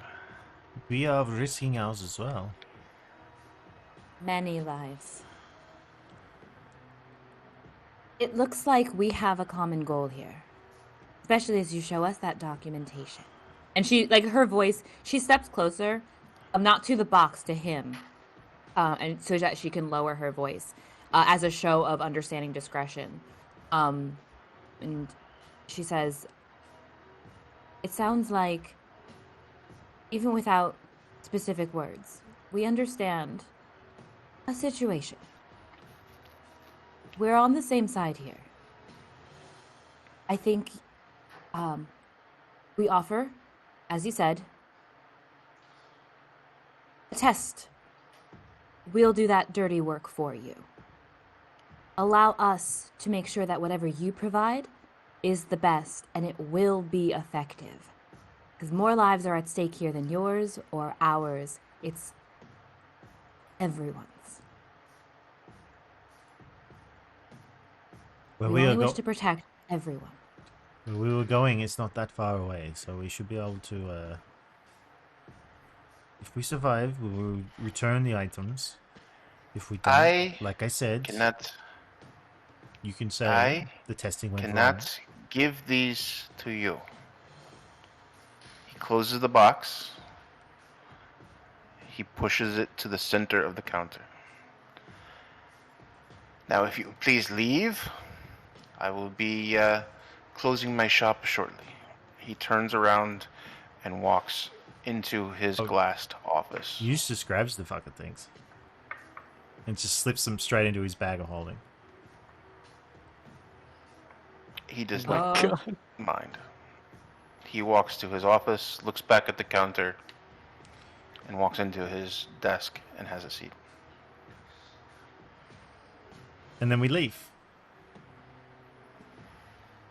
And you make your way through the jewelry district, back onto the elevator, and through the rise once again.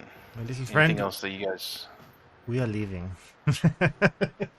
Anna Claire's heart is like pounding, and I think just she as they're walking and she looks at you and he says that, and she kind of quirks a smile and says, how about one touristy thing before we all die?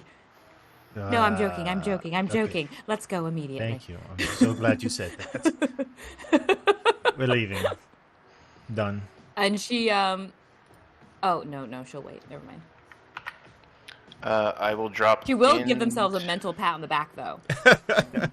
Kudos to you. And Kaylin, what here's just happened? I dropped into the handouts the item that you received. There's 3 rings. Rings of Illithid protection. Ooh, lovely. They're specific. I love it. Mm-hmm. Has me puckering a bit at the moment. I'm thinking there's a little bit more going on. Most definitely. That just reinforces the suspicion that he has. Mm-hmm. Yeah, and I think Anna Claire will mention that, like, when they're not around a lot of people, and she will say, it does seem that was a very specific, very intentional transaction between him and that royal. It most definitely does. And well, let's not talk much else about it. I really need a hug, and I hope Seaman is ready to give me one. I'll give you one. She goes around, like, just she's only tall enough for, like, just around his waist, like around like his leg. You. It's very comfortable. I like it. Good. I'm glad. I appreciate it. I very much do. Let's leave. Let's go. We must we must tell everybody that's happened. Shame that we do have this 12-hour pass, though. No. We are going. And that's what he will sort of just really quickly to Kaylin. Done. Sort of thing. It's like, Mummy, we are coming home. Kaylin would respond, understood. Cannot wait to see you. And you do. You make your way through the merchant district, avoiding any kind of just heading directly towards the exits, heading to the pass through to the commons. Commons is definitely now much more enchanting now that it is nighttime. You do see the kind of lighting up a little bit different than it was before with these enchantment lights that are all around, and pass through. As you pass through the gates for the exits, you do have any scanned. You do have someone that is there that is checking papers again, and you go through the same process, scans the tattoos one more time, as well as ask you if you have anything to declare.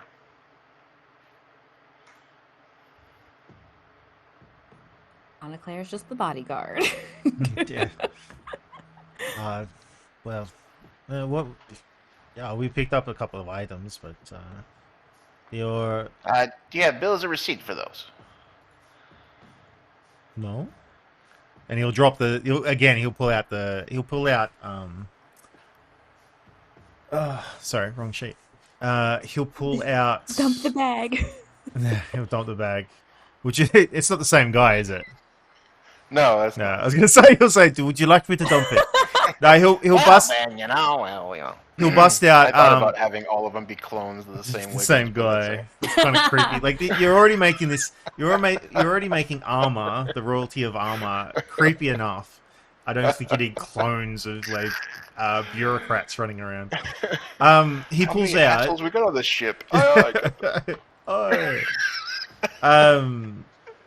He'll actually pull out like 3 wands. Actually 4. Sorry, he'll pull out 4 wands because I really didn't. Well, I just purchased them. I'm sorry. Well, all magical items here in Amma are subject to tax upon leaving.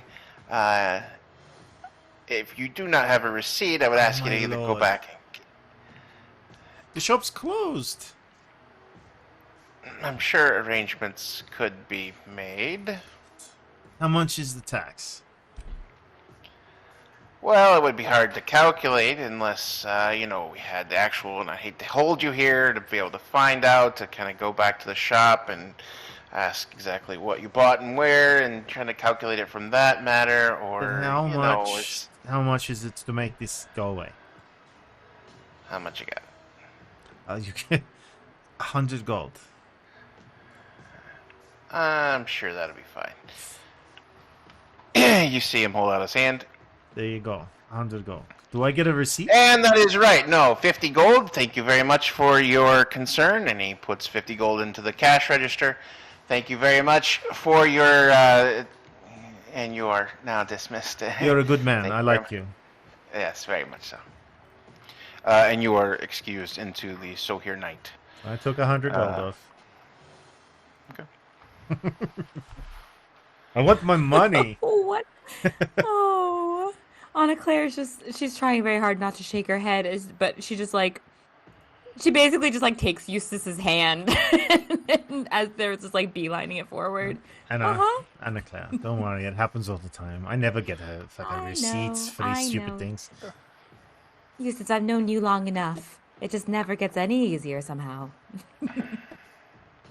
I hate this party. So you guys make it back to the big house and are able to rest for the evening. Everyone is able to take a long rest for the evening. Are you guys heading to Silt the next morning, or what is your plan?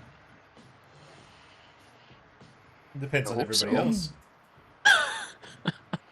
The sooner we leave, the better. I mean, why not? Well, we only have a week and a half. Yeah, we have to be quick. We've got to be back. Long story. I suppose I'll keep my promise with this one. Probably a big question is, and Kaylin, upon them returning, would want to know how many rings they got. 3. 3 lovely rings. And so we would have to determine who would be the weakest mentally against the attacks. I believe that I can protect at least one of you from attacks. I can make you immune to psychic attacks. If I have one of those rings, that will at least give me an edge so that I can perform the spell for which we need these rods, these silver rods, which we're going to Silt to find. But you must understand, I kind of gave my word, and I don't do that often. We have to return these. It's true. It was quite notable. Sorry, DM. Who was the on the written on the was the commander? On the box, Yeah. you saw the name. It was a title, not the name. Title. It was the title. the It was title. Supreme Commander of Military and Defense. I did write it down. The roll a history check. Now that all of you have the box there and showing everyone. Oh yeah. Everybody can roll a history check then. The Supreme Woo! Commander. Oh, Will. I don't expect much. Me neither. Yeah, I got a 13. 13. Oh, me too. Look at that. That's actually 19, surprisingly, from Kaylin. Okay. Did you have a +4? Yep. I'm smart. Go, Mama. She knows exactly what's going on. Hold on one second.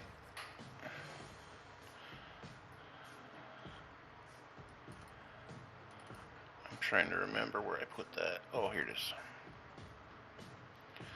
Oh, hi, Mark. Hi, Mark. So, do they have these rings placed out? Like, they... It's open. Like, the box is open. Like, Like it's A there for jewelry everybody to look box, at. I imagine. So, while You this know, is crushed happening, Lord Hugh will velvet get up from where he was seated earlier, pretty much just studying the notes provided by Kaylin. Approach the box, take one of the rings, flip it on his wooden finger, back. Oh, he's just claiming it. Cool. You do realize you have to give that back, right? Simply blinks at Eustace. I'll handle it. Don't worry about it.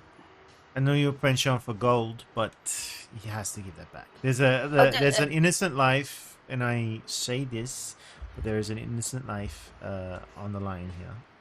Yeah. The blink that you just saw, that means yes. So just I'm sure it does. yeah. That shopkeep was so nice. Oh yeah, he was a good one. Sure. He knows. Very, very smart. Yeah, very smart. Yeah, he was very smart.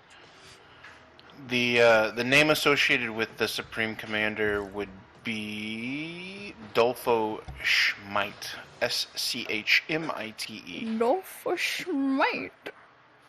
I cannot find my notebook. I don't know where it is. Since I moved, I've put everything away, and I don't know where they are.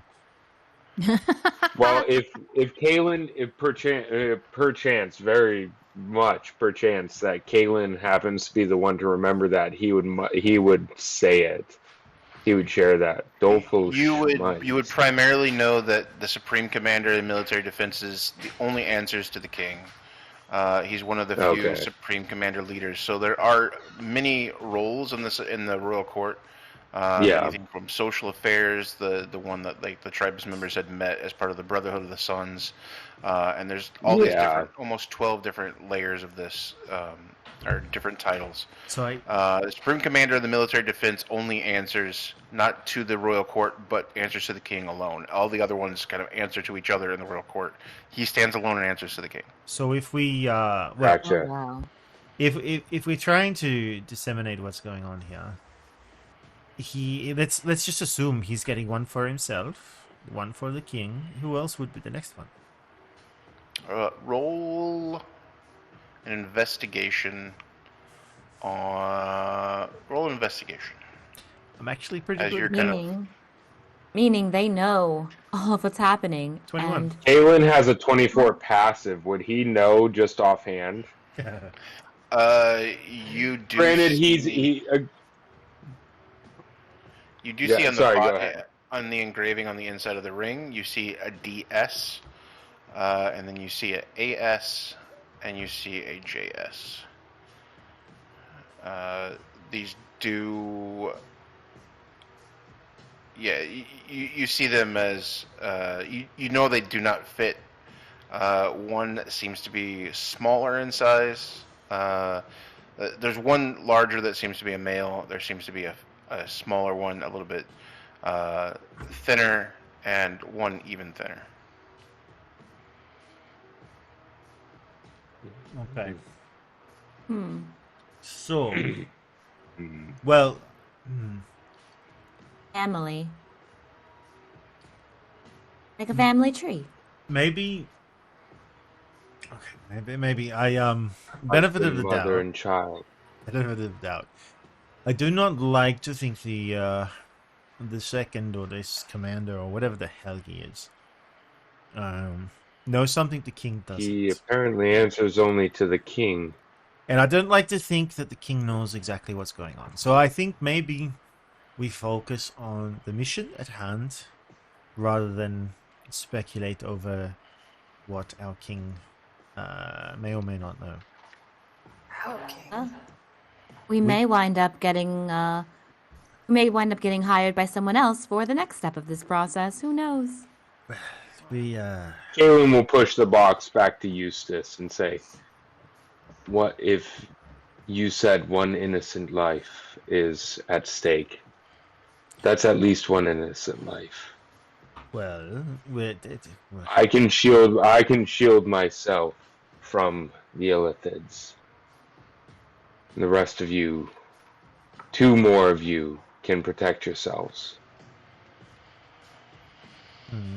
Making myself immune to their attacks will provide me enough protection to do what must be done." must be done is the curing of this town. We go to Bloomer Spring. We go to find out what's going on. We're going to go to Silt, I believe. Is that what everybody is saying? Yes, Silt is where this Dankard is. Very well. This man I know, this merchant, who will have the rods I need. Well, we have a couple of days. We go there and we discuss exactly what we're going to do. Because we need these rings, we need to go to Bloom Spring, and we need to go destroy everything if maybe if it all gets out of hand, but we discuss what's going on, I suppose. Though, our friends here, Lorcan and Uvi, they're happy enough killing everything, as long as we get paid. Hey.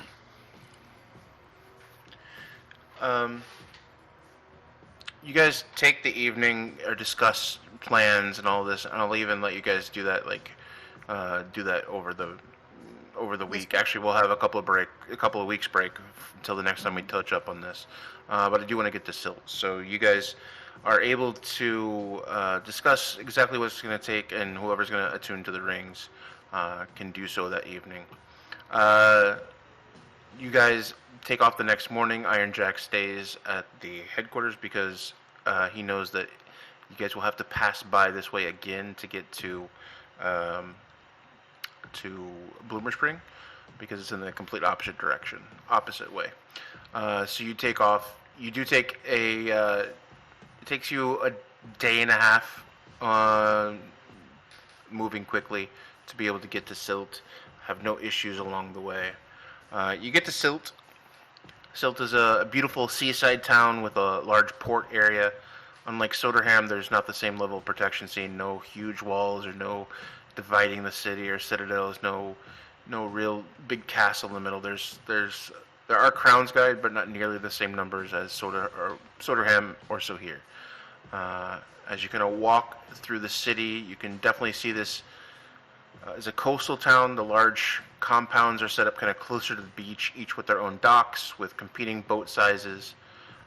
Surrounding the large estates are collections of smaller houses, all vying for peaks of the ocean from their balconies or windows, but mostly blocked gates of the bigger properties. Um, Between them all, you see smaller houses, working class people who do what they can to live among the city, the giants of the city. Most are servants and service workers, street merchants that thrive off of times when the city is full of nobles, which seems to be the case these days. Now the city is bustling with horses and small drawn carriages throughout the entire city. You move towards the docks, the dock area, the merchant side of town, and then walk towards along the main boulevard that kind of touches along the coast, where the docks are. Past the docks to a small merchant building with the sign of the monkey's paw over top. When you arrive, you notice first that the mood instantly changes. You hear music coming from all areas.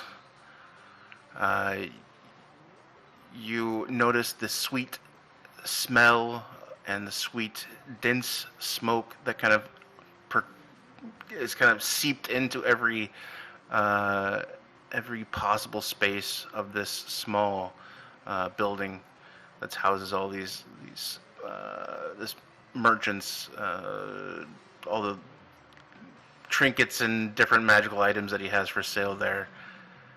You notice that there's a furbolg man behind the counter. It kind of startles you for a moment because as you blink, you look again and the person behind the counter is human.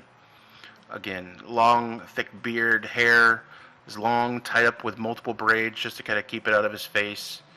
He adjusts his very long pipe in his mouth as this person looks up, and his eyes lock on Kaylin.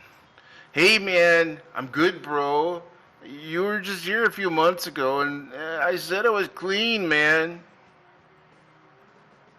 It's Dankard. It is good to see you. It is good to know that you are still well. I'm not here to check in on anything. I'm actually here to inquire about some attuned silver rods I require for a spell. Rods. Metal rods? Yes, metal rods attuned to the astral plane, ideally. Tuned rod. You mean tuning forks, man? Yes. Oh yeah, man. Yeah, man. I have. When I was banished in the astral sea for like a long time, I got to do stuff like that. I had quite a few on me. And I just kind of attuned them there. So, yeah, man. Hey, he starts noticing. Yes. My apologies. These are my associates. Lorcan, Ulvi, Eustace, Anna Claire, and Simon. Hey, really great to meet all of you. Are you like him? Are you like gonna follow up and monitor on me too? No. No. We're happy to be additional companions, but I think that might be all Kaylin there. No, yes, that is, like I said, this is not another check-in. This is just, I'm looking for those tuning forks. No one here. Tree man, I didn't see you. Man, I really dig it, man. I really dig your whole vibe you got going on there. Very, very earthly, very comfy. Right on, man. So good. I wrote in the chat, Moose, that during the travel, he would have cast Alter Self on him, unless he is actually seeing past the Alter Self spell. I did not see that. Actually, would a mind flare? Sorry, I just noticed I noticed Brenna changed her name to Chicken Nugget. Oh yeah. Yeah, I saw that too. Yeah, that's great. What? Wait, no, I thought Eustace was Chicken Nugget and she's Ankle Biter. Anna Claire is Ankle Biter. Anna Claire is both Chicken Nugget and Ankle Biter. And Ankle Biter, gotcha, yeah. What did she It's change? a smaller chicken nugget. It's like popcorn chicken instead of a chicken nugget. Popcorn chicken. I'm sorry. Go ahead. So he would not have noticed. I will say that he will keep an eye, kind of like on you, Lorcan, simply because your thoughts don't match that of half-orc mama. There, you get a. Fuck yeah. Out of curiosity, Yeah. given the rapport, given the relationship that Kalen has with Dankard, would he pick up with his passive 21 perception? Would he pick up on this? As soon as you see him, glances. you see him, and as soon as you see him, the very first time you see him as this furbolg man behind the counter. As soon as you see him again, you blink, and you see, and you're the only one that sees him like this. Human. No, you see him as this unassuming, or you see him as this. You see this like unassuming furbolg character behind the counter instantly has a new form. His skin is now gray, lifeless, pale black. His beard is now tentacles. His outline of this plump figure is the same. You know, he still has his belly. He still has this, you know, thick frame around him. But he's now. You definitely see his. That's right. Because that's right. I mistake from earlier on my part, on player's part. He has undergone some partial ceramorphosis, but not complete ceramorphosis. He is a mind flayer. He has been connected previously to what you know of history. He has been connected previously, but has disconnected himself from the one. Yep. That's right. Yeah. I misplaced. I'll have to print off a new copy of that handout. Yeah. So would I note? So he's probably doing it mentally then. That kind of bouncing between. His form is telepathic. The same way that's what I mean. Human form, and that's why you are known to him as a mind flayer specifically. So you see him as a mind flayer because it's already the disguise is kind of gone. It's already imprinted for him. Yeah. Everyone else sees him as a human. Mm-hmm. Well, I mean the way he recognized it, so out of character, the way he has recognized that Lorcan's thoughts are not like his thought patterns aren't like those of Olvi, who is in fact a half orc. Would Kalen notice any? Would I notice him in character? Paying attention, maybe more, going back into Lorcan, going, what is this? Yeah, actually, everything before treatment, he would have said out loud. Dankard would have said out, I really dig you, man. You got a whole vibe going on there. Very earthly, comfy, man. Even though he's in half-orc form, half-orc, he would say everything like that. He just wouldn't call him Tree Man. Gotcha. Okay. I just wanted to make sure, because he's because of the thought pattern, Lorcan's thought patterns would remind him of this, be very earthy. Yeah. Gotcha. So he's not seeing a particular form; he's thinking, or a particular form. Yeah, man. This really just curious. Number on you. Really does number. There are times like I don't want to do anything, just sit here, man, smoke a little herb blend, and just get lost in my own thoughts. And... What did you? What? What? You got the good stuff. Could Lorcan actually smell what is going on? Like this scent that's wafting through the air? Would he be able to recognize this? Like, do I need to roll a nature Lorcan's check? cousins. Yeah. No, just like a nature check in order to identify. Lorcan's cousins. No. It's like that scene at the end of the extended edition of the Two Towers. Should I do? You know, Should I do I don't speak think with Freebird would plants? understand. Help us, we're burning. No, he would take the pipe out of his mouth and pass it to you. Oh, fuck If yeah. you Up say pass. that. Yeah, Yeah. Yeah, she's about definitely pipe. gonna she's gonna Peace look pipe. behind her, look at everyone else, and be like, For grown women only. and It's my own special blend. It's called Purple Haze. Oh, purple haze. Okay, I like it. and she takes a whiff. She takes a drag. And I'd like to think that she's had this experience before, but it has been a while. And she coughs a little bit. Olvi? Didn't we Like, say? if you- Didn't we say we weren't going to do anything? You know, funny, drink or eat or imbibe things from places we weren't sure of. What? I never Wanted to roll I never initiative. said anything about that. I said you guys shouldn't do something funny. I can do whatever I want. Hey This man, shit is good. I think she has problems. I'm about as far as being a mind gobbler as you can get these days, man. I made that choice long ago to kind of come here. I knew the rules. I knew I was on my own and being away from the one, but this kind of helps, you know, kind of get me connected to Numb everything. the man. pain. Let's look at it this way. If we're not willing to restrain ourselves now, will it happen again later? I like your thoughts, Eustace. Very wise.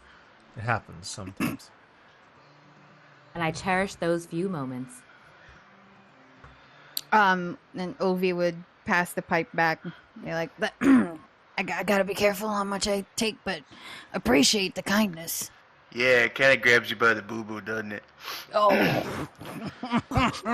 oh yeah. Oh my god.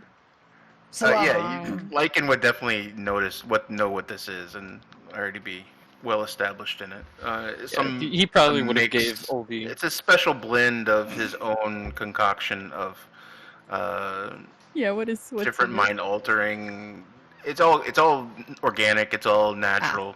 okay. Nothing synthetic. But it's his own Okay. mind altering. Before she took the peace pipe, he would have just nodded in her direction, like, "Yeah, it's okay.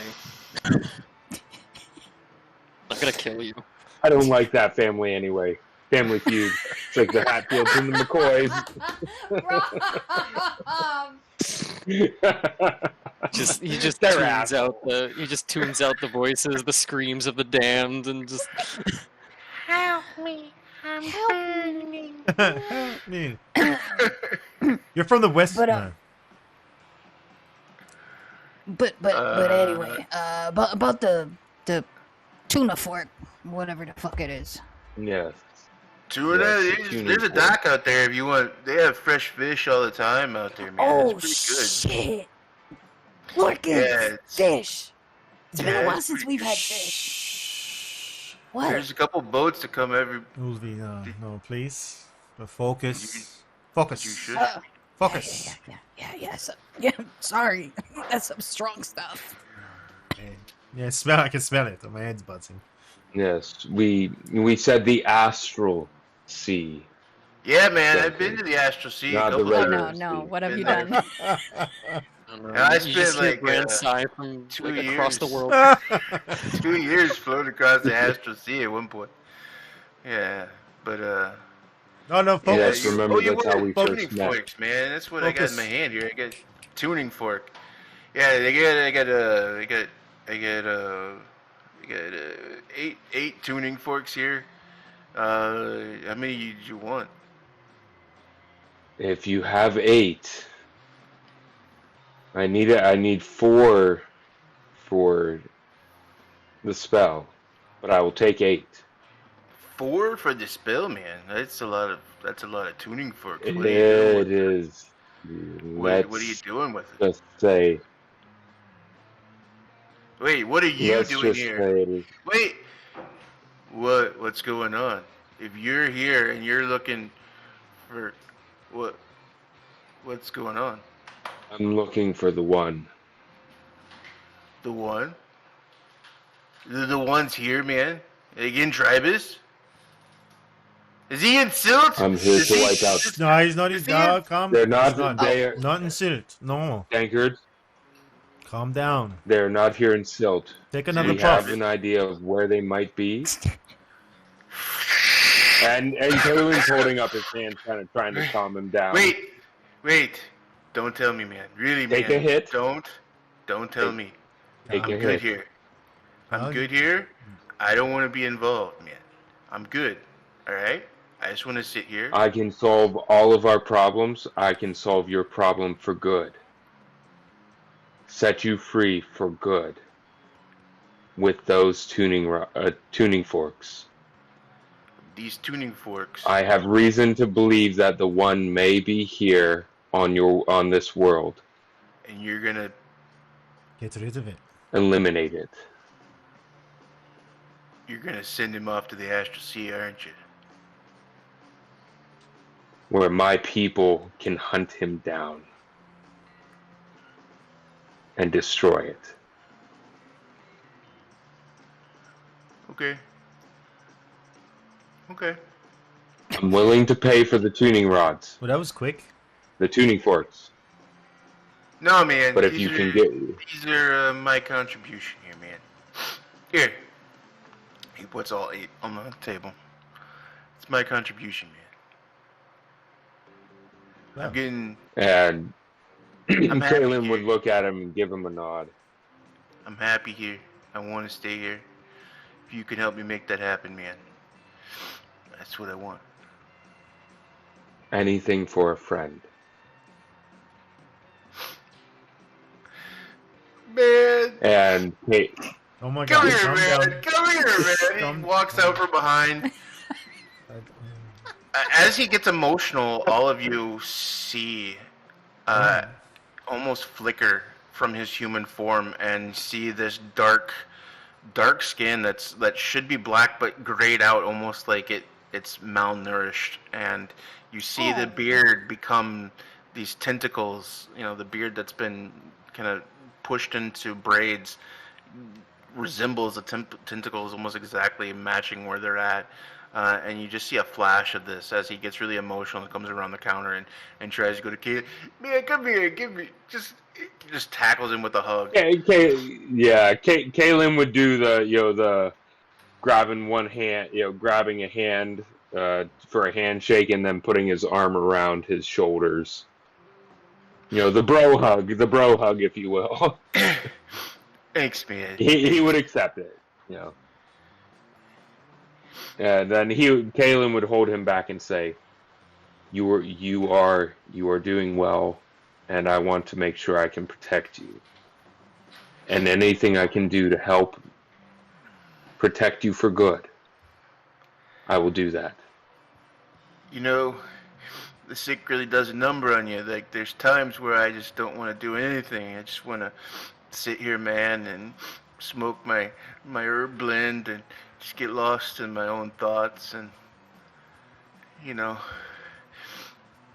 I appreciate it. I don't mean to break this really touching moment, but are you selling the herbs? And she kind of slowly looks at Olvi. Morgan.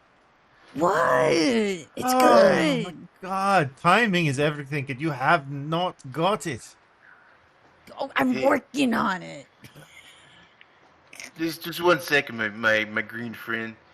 He goes around and turns around and disappears behind this curtain, behind his countertop, and you hear noises kind of breaking things and things moving around and shifting. And he comes back with a little wooden box, puts it on the table. Here you go, man. You'll set you straight.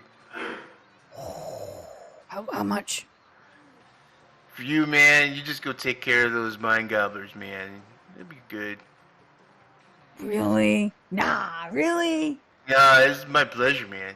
He kind of opens it up. You see like a collection. Half of it is, or 3/4 of the box is this collection of this dried leaves and purples and greens all mixed together in this kind of already crumbled, already dried surface.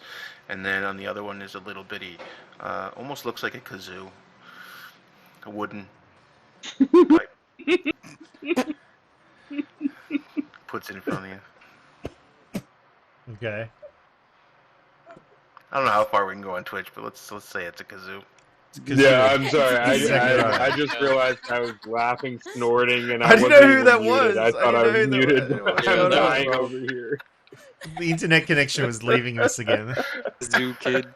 And Ovi would she hesitates to just take it freely, and she thinks about it for a minute. But she very slowly puts her chonky fingers around the box and drags it dramatically over the table. Thanks. If we do get back safely, I'll remember you all. I'll bring something back for you, okay? Yeah, man, come anytime. We're just here, man. I'm just like chilling out here. You know, sick really does a number on you. Like, there are times where I just don't want to do anything. Just like sit here, man, and smoke a little herb and kind of get lost in my own thoughts, you know? Yeah. Sounds like a good life. Yeah, man, I try.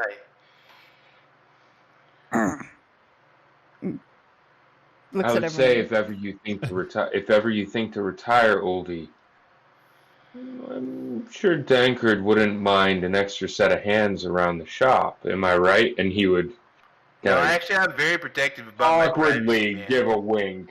No, man, I'm very protective about my privacy. It's like I don't like people up on my stuff. But yeah, you want some weed? Come on up, and I'll give you some herb blend. But yeah, you get a place across town if you want to stay. I like my space. Yeah. I'm far too young to be thinking about retirement. But I appreciate it. My mom will be proud. No, she won't. She fucking hates me. All right, looking. Weed. Lorcan is like he is Well, currently in a corner. He is poking with branch-like hands at a particular door. Lorcan! The door. The door? Was there a door in this place? Does Kaylin need to make the Arcana check for that door to the Astral Sea? My lord. Isn't that this place? The one with the No, magic that door? was the magic Or door. is that in was that? the magic door. That was in Roper. Never mind. Never mind. Stop Everything. playing Yeah, around never with mind. these things. Everybody just leave him alone. It doesn't feel good to be the parent, huh? That was Matthew You're gonna have McConaughey that you had to to you're find gonna have that to from. deal with it, Ryan. I'm not the parent. You get it. Oh, you guys are gonna get so good. So as you guys make your way outside of the Monkey's Paw and make your way back to Sohir, that is where we'll end our session tonight. Again, this is supposed to be more combat oriented, but we had to do some setup, and it was good to have a roleplay day.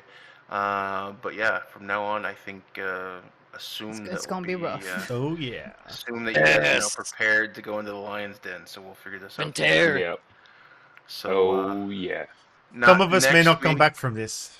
At least I've got some good herbs. Probably That is a sacrifice I'm willing to make. it'll probably be the last 2 Fridays in June, but I know we have some conflicts as far as I know the wedding 17th, something like that. We'll figure out the dates. Yep, We'll yep. post it on our Somebody is getting hitched Yeah. on the 11th. on the 11th. Yep, Okay. on the 11th. We'll- I'll be gone the 10th and the 17th. So Okay. We'll Yeah. plan around all that. We'll figure it out. Next week is the 3rd. Next week we'll meet and we will find out if Dante makes his fate known Yep. next week. So that'll be good. Yeah, next week we'll be back to Adventures in Tribus. Oh my god. I do want to say thank you to everyone who has been around today. Thank you, Fate of the Dice, following us this evening, 39 minutes ago. Thank you for the follow. We greatly appreciate that. Hopefully you find us a little bit entertaining and got to listen to the Dankard stuff. That was cool. Thank you for being here and all of our supporters normally that are around. We appreciate all of you. If you missed any part of this episode, the VOD will be available immediately on Twitch, but they will not stay there forever. So if you want to catch up on any of our previous episodes in the campaign, the link to our YouTube is below. Search Black Dragon RP. Look for our big Dragon Eye logo. Last thing before we go, I want to take a moment and shout out to our players in the info box below. Go check out these wonderful people. Some of them have links to their Twitter account. Hold on, I came up with a new solution for this week. No. We'll say thank you to Britton Nailed It for playing Anna Clara. Throwaway Dudes, we're not here tonight, but thank you for playing Simon. Yumi Cigaro, Yulvi, the half orc. Thumpernox for Eustace. The Cardian, I think that's on your Twitter. Yeah. Good Dari. For Lorcan, Aaron, and RPG Theologian Rob, who plays Kalen. Thank you for everybody there. I'm Monocle Moose. On all platforms, go check us out. Please go to the info box below and click the links there. Say hi to us. That wraps up this episode from us. Thank you very much for being here. We will see you here again next week. Same time, same Twitch channel. We love you very much. And goodbye. Bye. Bye. Bye.